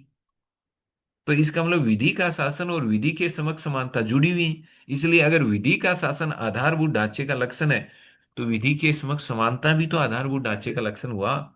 इसलिए आप 368 के तहत इसको छीन नहीं सकते, संशोधन नहीं कर सकते। एक और इंपॉर्टेंट बात है कि जो अनुच्छेद 14 है ना, उसमें प्राकृतिक न्याय का सिद्धांत भी छुपा हुआ है। प्राकृतिक न्याय का सिद्धांत भी छुपा हुआ है। ये कैसे प्राकृतिक न्याय का सिद्धांत? सबसे पहले तो ये समझना पड़ेगा ये प्राकृतिक न्याय क्या है। प्राकृतिक न्याय का मतलब ये है कि ये सिद्धांत ये कहता है कि आप आप है ना, मतलब किसी को भी अगर कोई सजा भी देते हो, किसी को आप दंडित भी करते हो, तो ऐसा नहीं होना चाहिए कि आप किसी एक पक्ष की बात सुन करके किसी दूसरे को सजा दे दो। प्राकृतिक न्याय ये कहता है कि आपको दूसरे पक्ष की भी बात सुननी है, उसको भी अपना पक्ष रखने का पूरा अवसर देना है, मौका देना है, तब जाकर के ही फिर आपको अपना फैसला देना है। तो प्राकृतिक न्याय ये कहता है कि आपको दोनों पक्षों की बात सुननी है, एक तरफा कोई फैसला नहीं करना है। ऐसा नहीं है एक पक्ष की सुनी और आपने दूसरे के खिलाफ बोल दिया। तो प्राकृतिक न्याय कब आता है? इसका मतलब क्या? हम देखो सबसे पहले हमने समझा प्राकृतिक न्याय क्या है। तो प्राकृतिक न्याय में हमने समझा कि प्राकृतिक न्याय तब आता है जब हम सब की बात को सुनते हैं, सारे पक्षों की बात सुनते हैं, फिर हम उसको देखते हैं, फिर हम अपना कोई फैसला देते हैं कि क्या सही है क्या गलत है। लेकिन हम सबसे पहले सबको मौका देते हैं, आप अपनी अपनी बात रखो। तो इसका मतलब प्राकृतिक जो न्याय है, वो प्राकृतिक न्याय किसकी बात करता है? एक तरफे फैसलों की बात करता है, पक्षपात की बात करता है, कि निष्पक्षता की बात करता है? निष्पक्षता की बात करता है। निष्पक्षता कब आती है? निष्पक्षता तब आती है जब आप सबकी बात को सुनते हो, सबको अपनी अपनी बात रखने का मौका देते हो, और फिर आप किसी नतीजे पर पहुंचते हो। तो ऐसा करते हो तो इसका मतलब आपने जो कुछ कार्रवाई की वो आपने निष्पक्ष तरीके से की, उसमें आपके ऊपर आरोप नहीं लगता कि आपने किसी का पक्षपात किया हो। सर्वोच्च न्यायालय ने अपने विभिन्न केस के दौरान ये कहा कि जो समानता, जो विधि के समक्ष समानता का जो मूल अधिकार है, उसमें निष्पक्षता भी आती है। यानी कि विधि के जो समक्ष समानता है, ये सरकार को मनमानी पूर्ण व्यवहार करने पर या मनमानी पूर्ण तरीके से या मनमाने आधारों पर भेदभाव करने से मना करता है। यानी कि ये कहता है कि आप भेदभाव तो कर सकते हो, लेकिन कोई मनमाना भेदभाव नहीं कर सकते, मनमाने ढंग से आप भेदभाव नहीं कर सकते, या मनमाने आधारों पर आप भेदभाव नहीं कर सकते। वही है, भेदभाव का आधार क्या होना चाहिए? तार्किक हो, उचित हो। ऐसा नहीं है आप अपने ही मनमाने तरीके से कोई भेदभाव करना शुरू कर दो। तो इसका मतलब जो ये आपका जो विधि के समक्ष समानता है, ये क्या कहता है? ये राज्य को मनमानी करने से रोकता है, रोकता है। इसका मतलब ये क्या कहता है कि चीजें क्या होनी चाहिए, निष्पक्ष होनी चाहिए। यानी कि कोर्ट ने ये कहा कि आर्टिकल 14 कानून के समक्ष समानता कब आएगी, कानून के समक्ष समानता तब आएगी जब आप किसी के साथ भेदभाव करते हो, लेकिन वो भेदभाव क्या हो, मनमाना नहीं हो, बल्कि कानून के समक्ष समानता तब आएगी जब आप निष्पक्षतापूर्ण व्यवहार करते हो। यानी कि आपको अगर भेदभाव भी करना पड़ रहा है तो वहां पर ठोस आधार है, वहां निष्पक्षता है। ऐसा नहीं है कि कोई आपका अपने आदमी ही, अपनी साइड का आदमी ही, तो आप उनका फेवर करते हो, पक्षपात करते हो। तो अगर आप पक्षपात करते हो तो विधि के समक्ष समानता नहीं है। तो कोर्ट ने कहा कि विधि के समक्ष समानता का मतलब है निष्पक्षता भी है। इसका मतलब आपका व्यवहार निष्पक्ष होना चाहिए, तथ्यों के आधार पर होना चाहिए। ऐसे नहीं है कि आप किसी अपने को देख करके उसके साथ विशेष करो, ऐसा नहीं होना चाहिए। इसका मतलब कानून के समक्ष समानता मनमाने व्यवहार पर रोक लगाती है, और मनमाना व्यवहार अगर कोई राज्य करता है तो वो 14 का उल्लंघन माना जाता है। लेकिन अगर व्यवहार मनमाना नहीं है, निष्पक्षतापूर्ण व्यवहार है, आपके मन में कोई गिला शिकवा नहीं है, मन में आपके कोई किसी को लेकर के गलत भावना नहीं है, या मन में आपके किसी प्रकार का पूर्वाग्रह से ग्रसित होकर के आपका व्यवहार नहीं है, आप बिल्कुल निष्पक्षतापूर्ण व्यवहार करते हो, तो वो फिर 14 का उल्लंघन नहीं है। तो अब बात ये आती है कि कोर्ट ने जब ये कहा अनुच्छेद 14 में निष्पक्षता शामिल है, तो आपको पता है निष्पक्षता कब आती है, जब आप सबकी बात सुनते हो।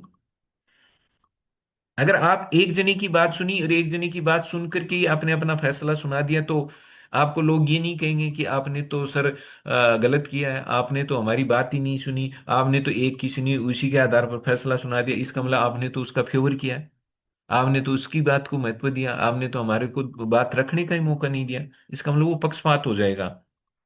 तो फिर, तो इसका मतलब निष्पक्षता, तो निष्पक्षता कब आएगी, जब आप सबकी बात सुनोगे, और जब आप सबकी बात सुनते हो, सबको अपना पक्ष रखने का मौका देते हो, फिर आप फैसले पर जाते हो, तो इसका मतलब वो क्या है, प्राकृतिक न्याय है। तो निष्पक्षता के लिए क्या जरूरी है, प्राकृतिक न्याय। इसलिए ये कहा गया कि अनुच्छेद 14 में जो निष्पक्षता की बात करता है, उस निष्पक्षता के लिए जरूरी है कि प्राकृतिक न्याय हो। इसलिए अनुच्छेद 14 में प्राकृतिक न्याय का सिद्धांत भी निहित है, छुपा हुआ है।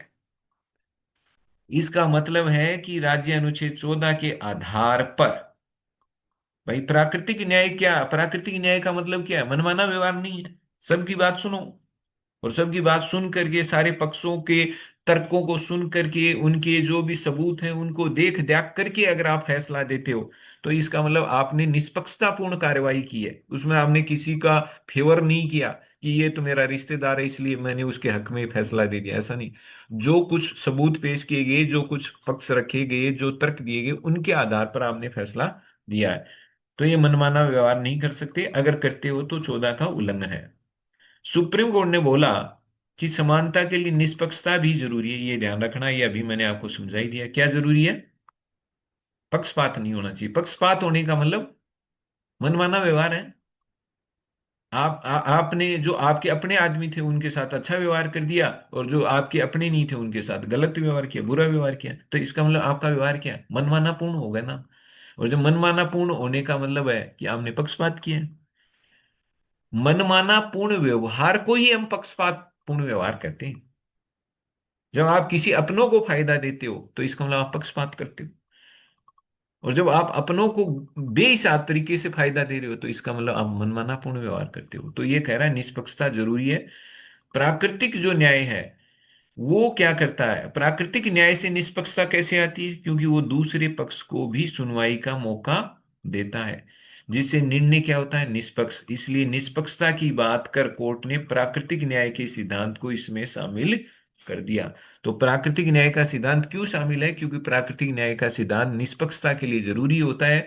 प्राकृतिक न्याय के सिद्धांत अपनाने से ही निष्पक्ष निर्णय आते हैं, कोई पक्षपात नहीं होता है, कोई किसी का लाग लपेट नहीं होता है, आप निष्पक्ष निर्णय दे पाते हैं। और निष्पक्षता के लिए प्राकृतिक न्याय जरूरी है। इस कारण से यह कहा गया कि अनुच्छेद 14 में प्राकृतिक न्याय का सिद्धांत शामिल है। अब देखो ये युक्ति युक्त वर्गीकरण का सिद्धांत क्या कहता है। युक्ति युक्त वर्गीकरण का मतलब होता है रीजनेबल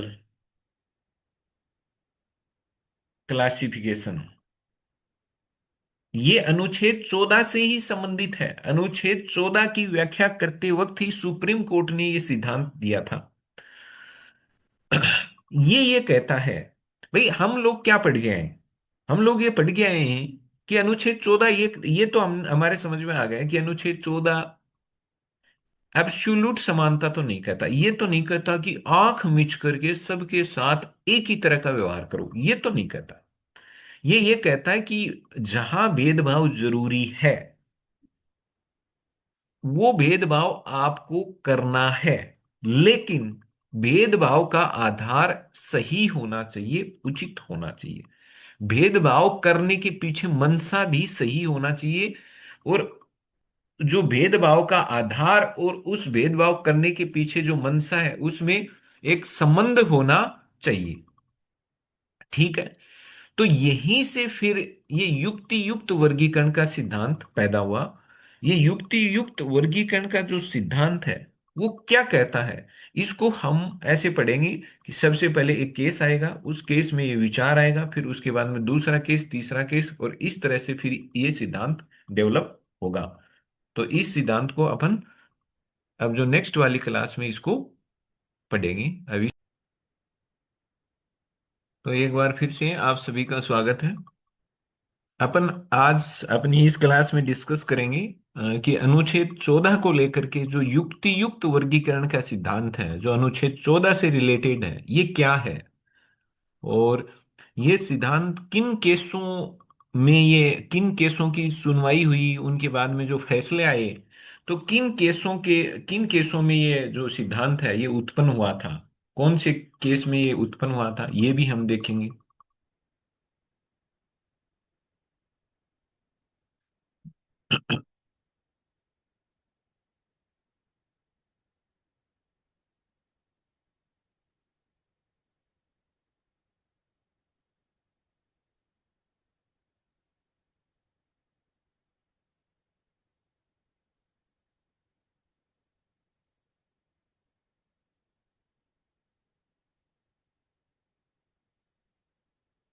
हाँ, तो हम ये देखेंगे कि भाई ये जो युक्ति युक्त वर्गीकरण का सिद्धांत है क्या, किन केसों की सुनवाई के दौरान इस सिद्धांत को सुप्रीम कोर्ट ने उत्पन्न किया, प्रतिपादित किया, ये हमें जानना जरूरी है। मैंने तो इसमें उन केसों के भी नाम मेंशन किए हैं ताकि आपको कोई डाउट्स पैदा नहीं हो।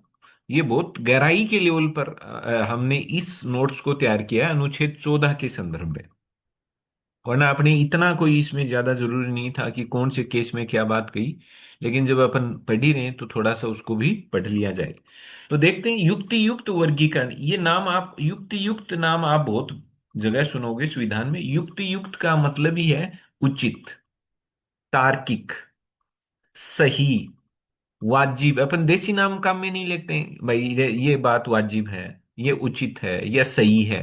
तो उसी के लिए संविधान में ये वर्ड मिलेगा आपको, युक्ति युक्त मतलब रीजनेबल, ठोस कोई कारण वाला हो, ऐसे ही नहीं है कोई बहाना। भाई वर्गीकरण का, इसका मतलब युक्ति युक्त वर्गीकरण का मतलब ये है कि आपने वर्गीकरण किया, अलग अलग वर्ग बनाए, कि मतलब आपने मान लो लोग हैं, उन लोगों को आपने दो वर्गों में बांट दिया कि ये लोग वो हैं जो बहुत ज्यादा पैसा कमाते हैं, एक एक लोग वो हैं जो बहुत थोड़ा कम पैसा कमाते हैं, एक लोग वो हैं जो 20 लाख से ज्यादा साल का कमाते हैं, एक लोग वो हैं जो साल का 10 लाख तक ही कमा पाते हैं। तो आपने दो वर्ग, दो कैटेगरियां बांट दी।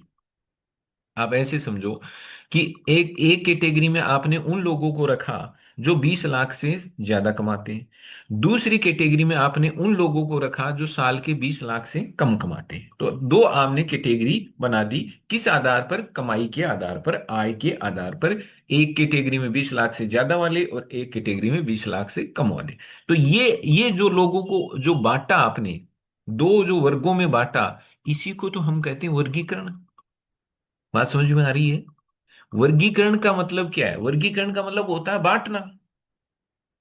अब आप लोगों को धर्म के नाम पर बांटोगे, जाति के नाम पर बांटोगे, संप्रदाय के नाम पर बांटोगे, लिंग के नाम पर बांटोगे, उनके मूल वंश के नाम पर बांटोगे, तो ये आधार तो गलत है कि साहब ये व्यक्ति फलाना जाति का है, ये ढिमका जाति का है। ये गलत है, ये बेतुका है, ये युक्ति युक्त वर्गीकरण नहीं है, ये ध्यान रखना।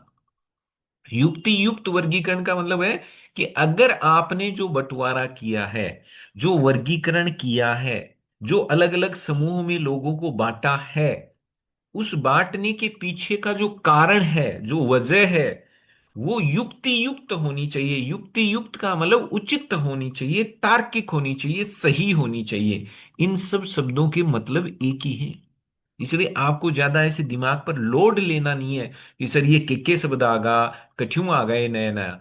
तो इसके लिए अगर मैं यही बात कहूं कि जो विधि का जो समान संरक्षण जो हमने पढ़ा था, जिसमें ये कहा गया था कि भेदभाव हो सकता है, भेदभाव के पीछे जो वजह हो, जो आधार हो, वो युक्ति युक्त होनी चाहिए, मतलब उचित होनी चाहिए, तार्किक होनी चाहिए।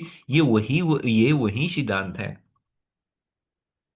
ये सिद्धांत, ये जो सिद्धांत जो दिया गया, ये सिद्धांत आया क्यों? ये विधि के समान संरक्षण की वजह से आया। विधि के समान संरक्षण की वजह से आया, क्योंकि विधि का समान संरक्षण राज्य को भेदभाव करने की बात परमिशन देता है, भेदभाव कीजिए। फिर बात ये आई, कोर्ट ने ये कहा भेदभाव तो कीजिए, लेकिन मनमाने तरीके से भेदभाव मत कीजिए। आप ऐसे कर दो, गोरे काले के बीच में भेदभाव कर दो। आप मतलब ऐसे बेतुका भेदभाव कर दो कि धर्म के आधार पर भेदभाव करने लग जाओ, जाति के आधार पर लोगों को बांट करके किसी एक जाति विशेष का आप फेवर करने लग जाओ। ये भेदभाव नहीं। तो 14 ने भेदभाव की तो बात की, लेकिन भेदभाव कैसा हो, उसका जो आधार हो वो युक्ति युक्त हो। तो ये जो युक्ति युक्त वर्गीकरण का सिद्धांत किससे जुड़ गया? विधि के समान संरक्षण से। इसका मतलब विधि के समान संरक्षण की वजह से इस सिद्धांत का जन्म हुआ, क्योंकि उसने भेदभाव की बात की। फिर ये आया तो भेदभाव कैसा होना चाहिए, तो फिर कोर्ट ने अलग अलग केसेज में ये कहा कि वो जो भेदभाव आप करते हो, भेदभाव करने के लिए आपको पहले क्या करना पड़ता है भाई? भेदभाव कब हो? भेदभाव करना है आपको। भेदभाव का मतलब क्या होता है? भेदभाव का मतलब होता है आपने किसी के साथ बड़ा स्पेशल व्यवहार किया और किसी के साथ बड़ा बेरुखा व्यवहार किया। तो सामने वाला क्या कहेगा? या आपने सर भेदभाव किया, देखो उसको तो आपने इतनी सुविधा दे दी, आपने उसको 100 रुपये दिए, मेरे साथ मेरे को 50 रुपये दिए, मान लो। तो एक को 50 दिया, एक को 100 रुपया दिया, तो ये क्या हुआ? भेदभाव। भेदभाव हो गया। अब वो पूछ रहा है सर ये ऐसा क्यों किया? मैं ये कह रहा हूँ नहीं नहीं, वो देखो वो 5 फुट का व्यक्ति है, ये 3 फुट का व्यक्ति है, इसलिए उसको खाने की ज्यादा जरूरत पड़ेगी, इसलिए मैंने उसको 100 रुपये दे दिया, तुम्हें खाने की कम जरूरत। बताओ खाने का हाइट से क्या कनेक्शन है?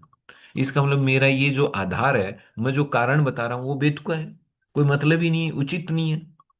तो ये जो मैंने बांटा, एक को 100 रुपया, एक को 50 रुपया, और मैं इसके पीछे कारण क्या बता रहा हूं कि नहीं, वो व्यक्ति 5 फुट का, एक व्यक्ति 5 फुट का है, एक 6.5 फुट का है, इसलिए मैंने उसको 100 रुपये दी, उसको। बताओ ये इस बंटवारे का, इस वर्गीकरण का जो मैं आधार दे रहा हूं कि ये जो मैंने बांटा कि ये 100 रुपये प्राप्त करने वाले लोग हैं, ये 50 रुपये प्राप्त करने वाले हैं, और ये मैंने इसलिए बांटा है क्योंकि इनकी हाइट इतनी है, इनकी हाइट। बताओ हाइट का पैसे से क्या लेना देना? कोई नहीं है।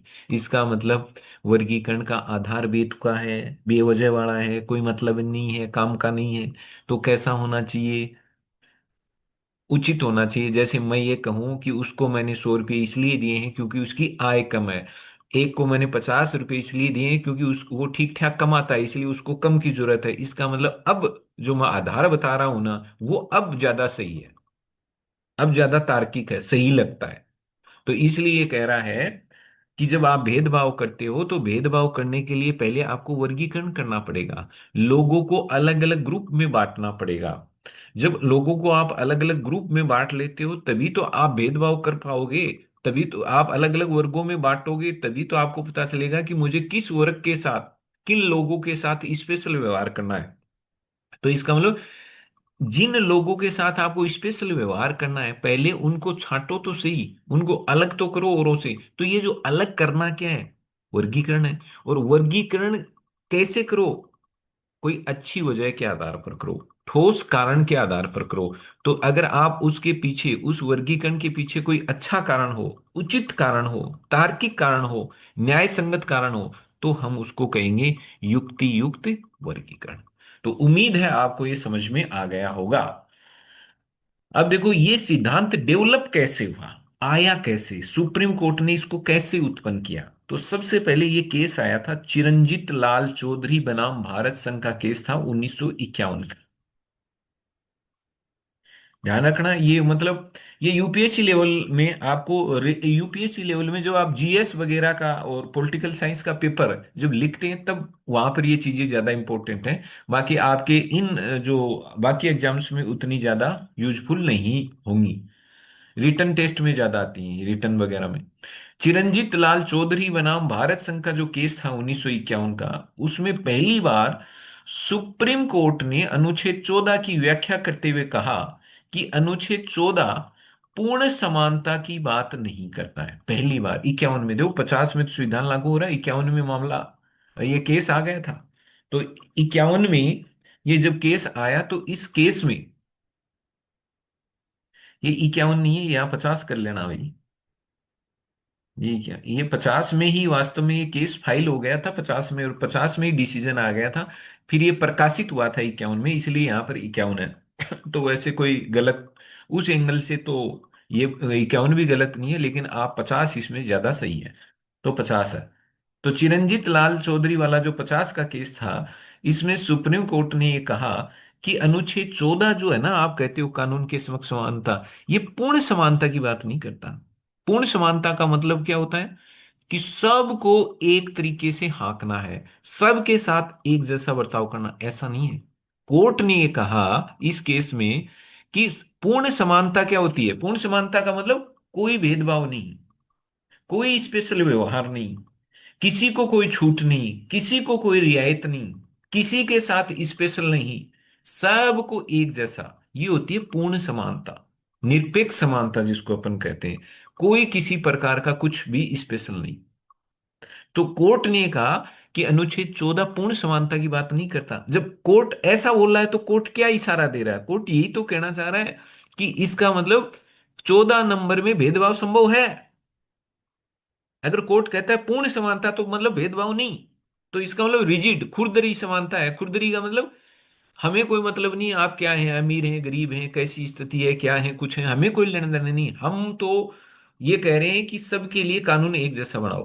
पूर्ण समानता नहीं बोलने का मतलब ये है कि हाँ भेदभाव चल सकता है। बस क्या होना चाहिए, फिर कोर्ट कहेगा। अब चिरंजीत लाल वाले केस में एक बात तो निकल के आ गई कि कोर्ट ने ये तो मान लिया कि अनुच्छेद 14 की जो समानता है वो पूर्ण तो नहीं है, अब्सोल्यूट तो नहीं है, उसमें भेदभाव पॉसिबल है। ये बात तो कोर्ट ने कही दी कि भेदभाव तो संभव है।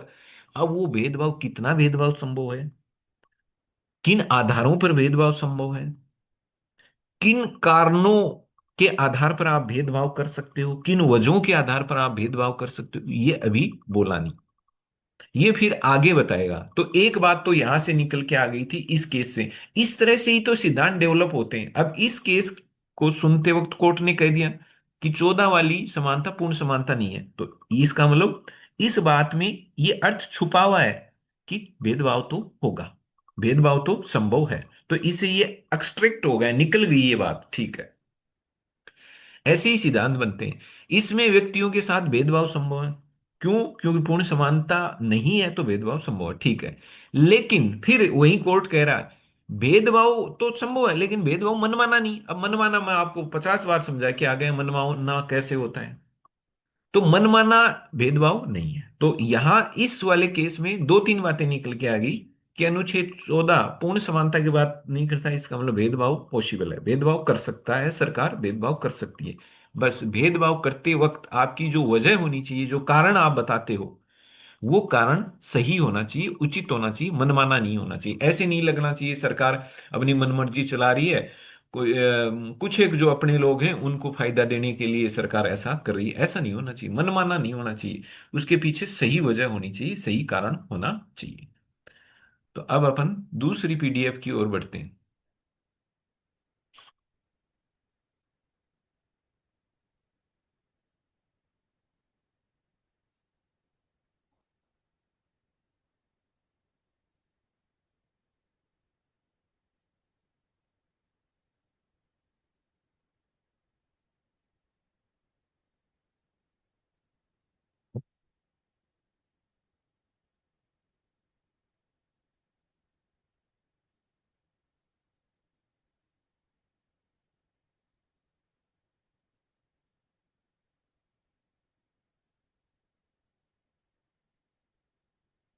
हाँ, तो ये देखो, यहां तक अपन ने पढ़ लिया कि भेदभाव तो संभव है, लेकिन भेदभाव कैसा होना चाहिए? भेदभाव निष्पक्ष तरीके से होना चाहिए, भेदभाव के पीछे कोई बुरी मंशा नहीं होनी चाहिए। भेदभाव क्या हो? निष्पक्ष हो, पक्षपात रहित हो, जो वास्तव में ही जिसको जिसको भेदभाव की जरूरत है, भेदभाव करने से जिसका भला हो, तभी भेदभाव करना है। ऐसा नहीं भेदभाव आप कर रहे हो और दूसरे को साफ लग रहा है कि सर ये जो भेदभाव किया जा रहा है, ये तो कोई जाति देख के, धर्म देख करके, या कोई अपने आदमी देख करके उनको फायदा देने के लिए किया जा रहा है, इसके पीछे कोई ठोस आधार नहीं है, तो वो भेदभाव मनमाना मान लिया जाता है। तो भेदभाव कैसा नहीं होना चाहिए? मनमाना नहीं होना चाहिए। यहीं से युक्ति युक्त वर्गीकरण का विचार उत्पन्न हुआ। अब देखो ये क्या, 50 ये मैंने लिखा हुआ, फिर सही कर दिया था मैंने नोट्स में। तो 50 में इस वाले केस में सबसे पहले ये विचार उत्पन्न हुआ, सिद्धांत अभी आया नहीं, अभी ये विचार निकला। कौन सा विचार? कि भेदभाव तो हो सकता है, लेकिन भेदभाव मनमाना नहीं चलेगा। भेदभाव के पीछे सही वजह हो, सही कारण हो, उचित कारण हो, तार्किक कारण हो, बस इतनी सी बात इस केस से निकल के आ गई। तो कहीं ना कहीं एक तरह से मतलब ऐसा कुछ तो निकल ही आया कि हाँ भेदभाव तो पॉसिबल है। फिर देखो इसके बाद में एक और केस आया, पश्चिम बंगाल राज्य बनाम अनवर अली सरकार केस, 1952 में ये केस आया। इस केस में कोर्ट ने क्या कहा? कोर्ट ने वर्गीकरण के लिए दो शर्तों का संकेत दिया, दो शर्तें नहीं बताई। कोर्ट ने इस केस में जो बातें की, उन बातों से ये संकेत मिले, ये इशारा मिला। क्या इशारा मिला? कि कोर्ट कोई दो शर्तों की बात करना चाह रहा है। मतलब ये इशारा मिला, सीधे सीधे दो शर्तों की बात नहीं हुई, लेकिन स्पष्ट रूप से इन दो शर्तों की बात नहीं की गई। यानी कि अनवर अली जो केस था, उसमें कोर्ट ये कहना चाह रहा था कि आप जो वर्गीकरण करते हो, अब देखो पहले में पहले केस से क्या बात निकल के आ गई? कि वर्गीकरण कर सकते हो। वर्गीकरण क्यों कर सकते हो? आप कहोगे वर्गीकरण पहले में तो है ही नहीं सर। पहले में ये तो कह रहा है ना कि आप भेदभाव कर सकते हो, तो भेदभाव कब होगा? वर्गीकरण करना पड़ेगा। वर्गीकरण का मतलब लोगों को अलग अलग बांटना पड़ेगा ना। जैसे अपन ने उदाहरण देखा था, एक 20 लाख से ज्यादा कमाने वाले लोगों का वर्ग है, मतलब ग्रुप है। एक है 20 लाख से कम कमाने वाले लोगों का, तो हमने दो वर्ग बना लिए ना। तो यही तो वर्गीकरण है। तो ये अब आपको टैक्स लगाना है इन पर। तो टैक्स लगाना है, तो टैक्स लगाने के लिए पहले लोगों को तो बांटना पड़ेगा ना कि भाई टैक्स किस पर कितना लगाना है। तो उसके लिए आपको पहले ये देखना पड़ेगा लोग कितना क्या कमाते हैं। तो आपने लोगों को दो ग्रुप में बांट लिया, 20 लाख से ज्यादा कमाने वाले, 20 लाख से कम। आपने तय कर लिया 20 लाख से ज्यादा कमाएंगे उस पर 20%, और उससे कम वालों पर 10%। तो आपको ये जो भेदभावपूर्ण व्यवहार हो रहा है ना, कि एक पर 20% टैक्स, एक पर 10% टैक्स, इस भेदभावपूर्ण व्यवहार के लिए सबसे पहले आपको वर्गीकरण करना पड़ा, लोगों को अलग अलग बांटना पड़ा। ये तय करना पड़ा कि किस पर मैं 20% लगाऊं, किस पर 10%। तो आपको वर्गीकरण करना पड़ा। तो भेदभावपूर्ण व्यवहार के लिए पहले वर्गीकरण तो करना पड़ेगा ना। अब वर्गीकरण आप बेतुके आधार पर नहीं किया, आपने आय के आधार पर किया। कि एक 20 लाख कमा रहा है उसको इस वाले वर्ग में रख दिया, 20 लाख वाले में, और जो 20 से कम कमा रहा है उसमें, उसको 20 से कम वाले वर्ग में रख दिया। तो ये जब इन्होंने ये कह दिया ना पहले केस में कि भेदभाव पॉसिबल है, इसका मतलब भेदभाव के लिए वर्गीकरण करना पड़ेगा। तो इसका मतलब वर्गीकरण तो करना पड़ेगा, ये बात तो पहले केस में ही आ गई। दूसरे इस अनवर अली वाले केस में ये कहा गया कि ये जो वर्गीकरण जो होगा ना, तो कौन सा वर्गीकरण होगा जिसको हम सही वर्गीकरण मानेंगे? तो उसके लिए इस वाले केस में दो शर्तें बाहर निकल के आती हैं। हालांकि अभी भी इस अनवर अली केस में स्पष्ट तौर पर कोर्ट ने यह नहीं कहा था कि अगर ये दो शर्तें पूरी हो तो वर्गीकरण एकदम युक्ति युक्त कहलाएगा। ध्यान रखना, अब मैं इस शीर्षक की ओर बढ़ रहा हूं। युक्ति युक्त वर्गीकरण मतलब उचित वर्गीकरण कब कहलाएगा? जब वो वर्गीकरण दो शर्तों पर खरा उतरे। लेकिन अनवर अली केस में वो दो शर्तें साफ साफ तौर पर नहीं बताई गई थी। अनवर अली केस में यह बताया गया था कि भाई जो कोर्ट है जब ये देखेगा कि भाई वर्गीकरण सही है कि गलत है, उचित है, युक्ति युक्त है कि नहीं है, तो कौन कौन सी जो शर्तें हैं वो पूरी करेगा, इन क्या शर्तें होनी चाहिए, इनको लेकर के है ना, इस अनवर अली सरकार केस में, कि क्या शर्तें होनी चाहिए जिनको पूरी करने पर हम कह सकते हैं कि वर्गीकरण युक्ति युक्त है। इनको लेकर के इस केस में बहस शुरू हो गई थी। अभी तक फिक्स नहीं हुआ था कि ये केवल दो ही शर्तें हैं, जो ये दो शर्तें पूरी कर देगा तब वर्गीकरण युक्ति युक्त कहलाएगा। ऐसा हुआ नहीं है, अभी केवल संकेत दिए हैं कि दो शर्तें हैं, अगर वो दो शर्तें अगर पूरी करते हो तो वर्गीकरण युक्ति युक्त कहलाएगा। कोर्ट ने कहा कि सरकार मनमाने ढंग से भेदभाव नहीं कर सकती, ठीक है। यहीं से पहला निष्कर्ष निकला, कौन सा? कि वर्गीकरण, भाई इस वाला जो ना अनवर अली केस, इसमें कि सरकार ने देखो पहले में क्या करे, भेदभाव पॉसिबल है। फिर दूसरे केस में क्या करिए, भेदभाव तो ठीक है लेकिन भेदभाव क्या नहीं होना चाहिए, मनमाने तरीके से नहीं कर सकते। तो मनमाने तरीके से नहीं करने का मतलब क्या है कि वर्गीकरण क्या होना चाहिए, वर्गीकरण का आधार क्या होना चाहिए, समझ योग्य आधार। यानी वर्गीकरण जब आप करते हो, लोगों को जब आप बांटते हो अलग अलग ग्रुप में भेदभाव करने के लिए, तो उस बांटने के पीछे का आधार ऐसे नहीं हो कि जाति धर्म पंथ, ये सब नहीं होने चाहिए। कोई आय हो सकती है, कोई योग्यताएं हो सकती हैं, उनके आधार पर बांटो ना आप। तो ये क्या करना है, वर्गीकरण कैसा होना चाहिए, समझ योग्य आधार पर होना चाहिए, न कि मनमाने तरीके से। एक निष्कर्ष तो ये आ गया, एक शर्त तो ये थी वो। दूसरा, कोर्ट ने कहा कि कानून का जो उद्देश्य है ना, वो वर्गीकरण के आधार के साथ उसका तार्किक संबंध होना चाहिए। यानी कानून के उद्देश्य का तार्किक कनेक्शन होना चाहिए वर्गीकरण के साथ। तो ये दो जो शर्तों की ओर इशारा किया गया था, एक शर्त क्या हो कि वर्गीकरण का आधार क्या हो, समझ योग्य। समझ योग्य का भी मतलब वही है, सही हो, उचित हो, तार्किक हो।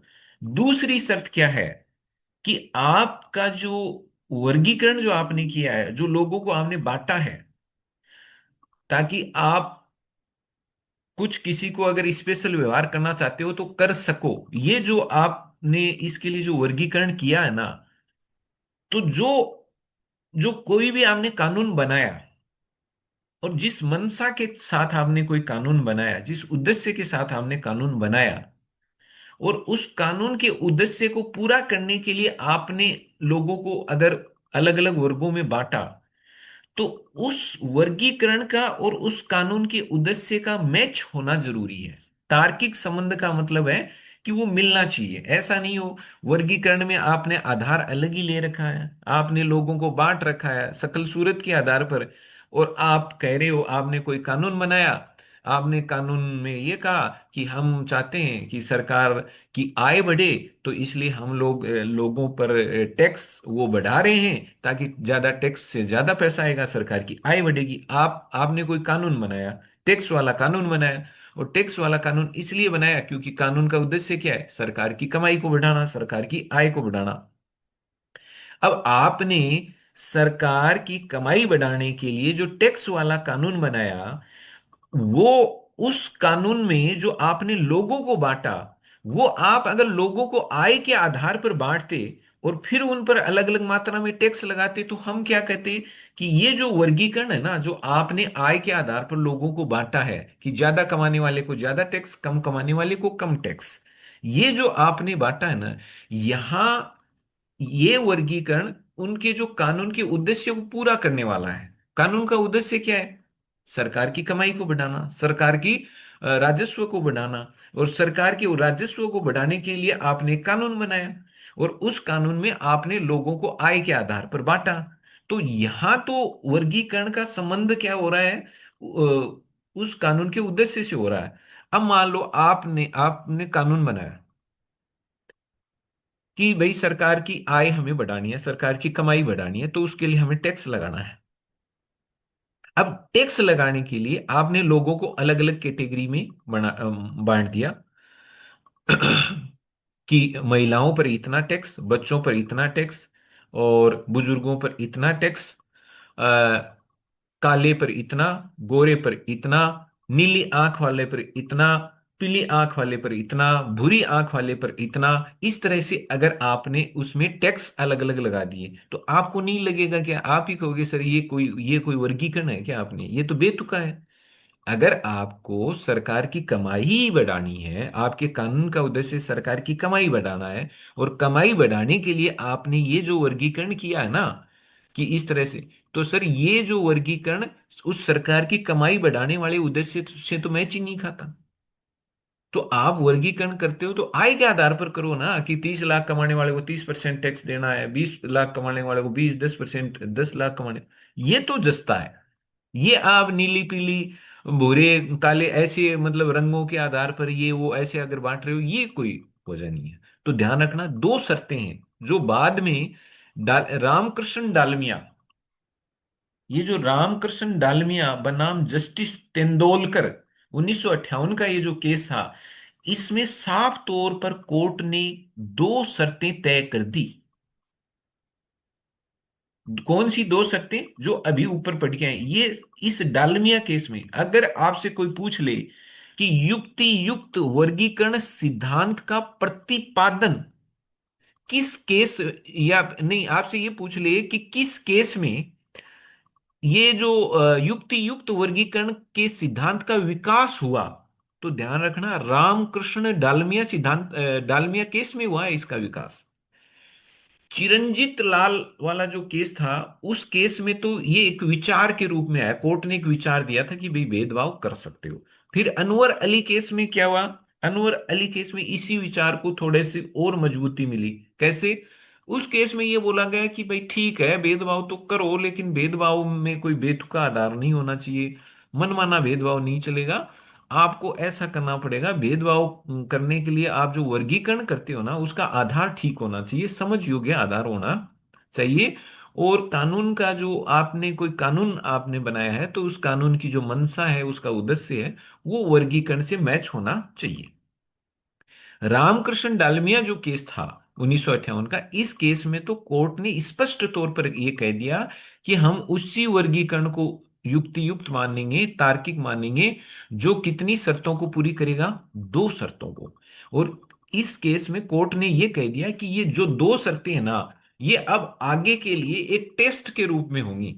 यानी कि अब अगर हमें कोई भी अगर मामला आता है और हमें ये चेक करना है कि क्या यहां पर जो वर्गीकरण हुआ है, जो क्लासिफिकेशन हुआ है लोगों का, वस्तुओं का, जिनका भी जो वर्गीकरण हुआ है, ये सही है कि नहीं है, अगर ये हमें चेक करना है, तो हम जो इस डालमिया केस में जो दो शर्तें तय करें, ये दो शर्तें अब टेस्ट हैं।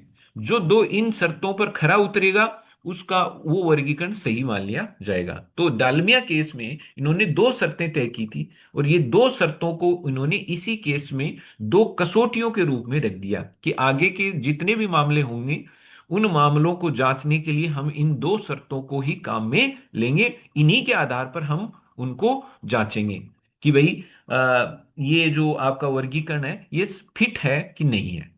तो वो दो शर्तें कौन सी हैं जो अपन ने ऊपर पढ़ी, ये ध्यान देना है, ये साफ तौर पर लिखा हुआ है, जो बड़ी बड़ी बुक जिनमें आप पढ़ोगे ना बहुत गहराई से, वहां लिखा हुआ है साफ, कि ये जो दो शर्तें इन्होंने बताई थी डालमिया केस में, यही फिर आगे के वर्गीकरणों की जांच की कसौटियां बन गई, कि वर्गीकरण ठीक है कि नहीं है, ये हम कैसे पता करें। तो देख लो, दो शर्तें पूरी करते हो तो।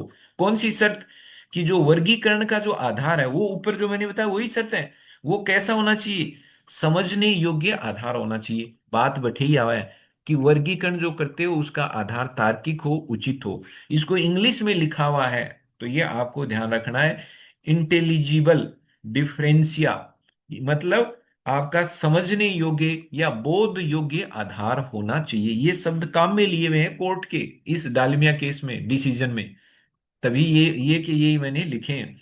दूसरा, एक तो ये शर्त हो कि जो वर्गीकरण आप करते हो अलग अलग, जैसे जैसे हमने अभी ये उदाहरण याद रखना, जैसे हमने लोगों को क्या हुआ, आय के आधार पर बांटा कि 20 लाख से ज्यादा कमाने वाला भी, तो अब ये तो जस्ता है कि यार आय के आधार पर लोगों का बंटवारा किया है, वो इसलिए किया है ताकि कम जो कमाने वाले हैं उनको कम टैक्स का बोझ पड़े, और ज्यादा कमाने वाले हैं उनके ऊपर ज्यादा टैक्स का बोझ पड़े। इस कारण से हमने वर्गीकरण किया, तो ये तो उचित है, आय के आधार पर बांटा है, कोई बात नहीं, ये तो सही है। ऐसा थोड़ी है काले भूरे पीले इनके आधार पर बांटा है, ऐसा नहीं किया आपने। दूसरा ये क्या कह रहा है कि वर्गीकरण का जो संबंध है ना, वो कानून के उद्देश्य से बिल्कुल तार्किक संबंध होना चाहिए। तार्किक मतलब वही सही हो, मैच करे।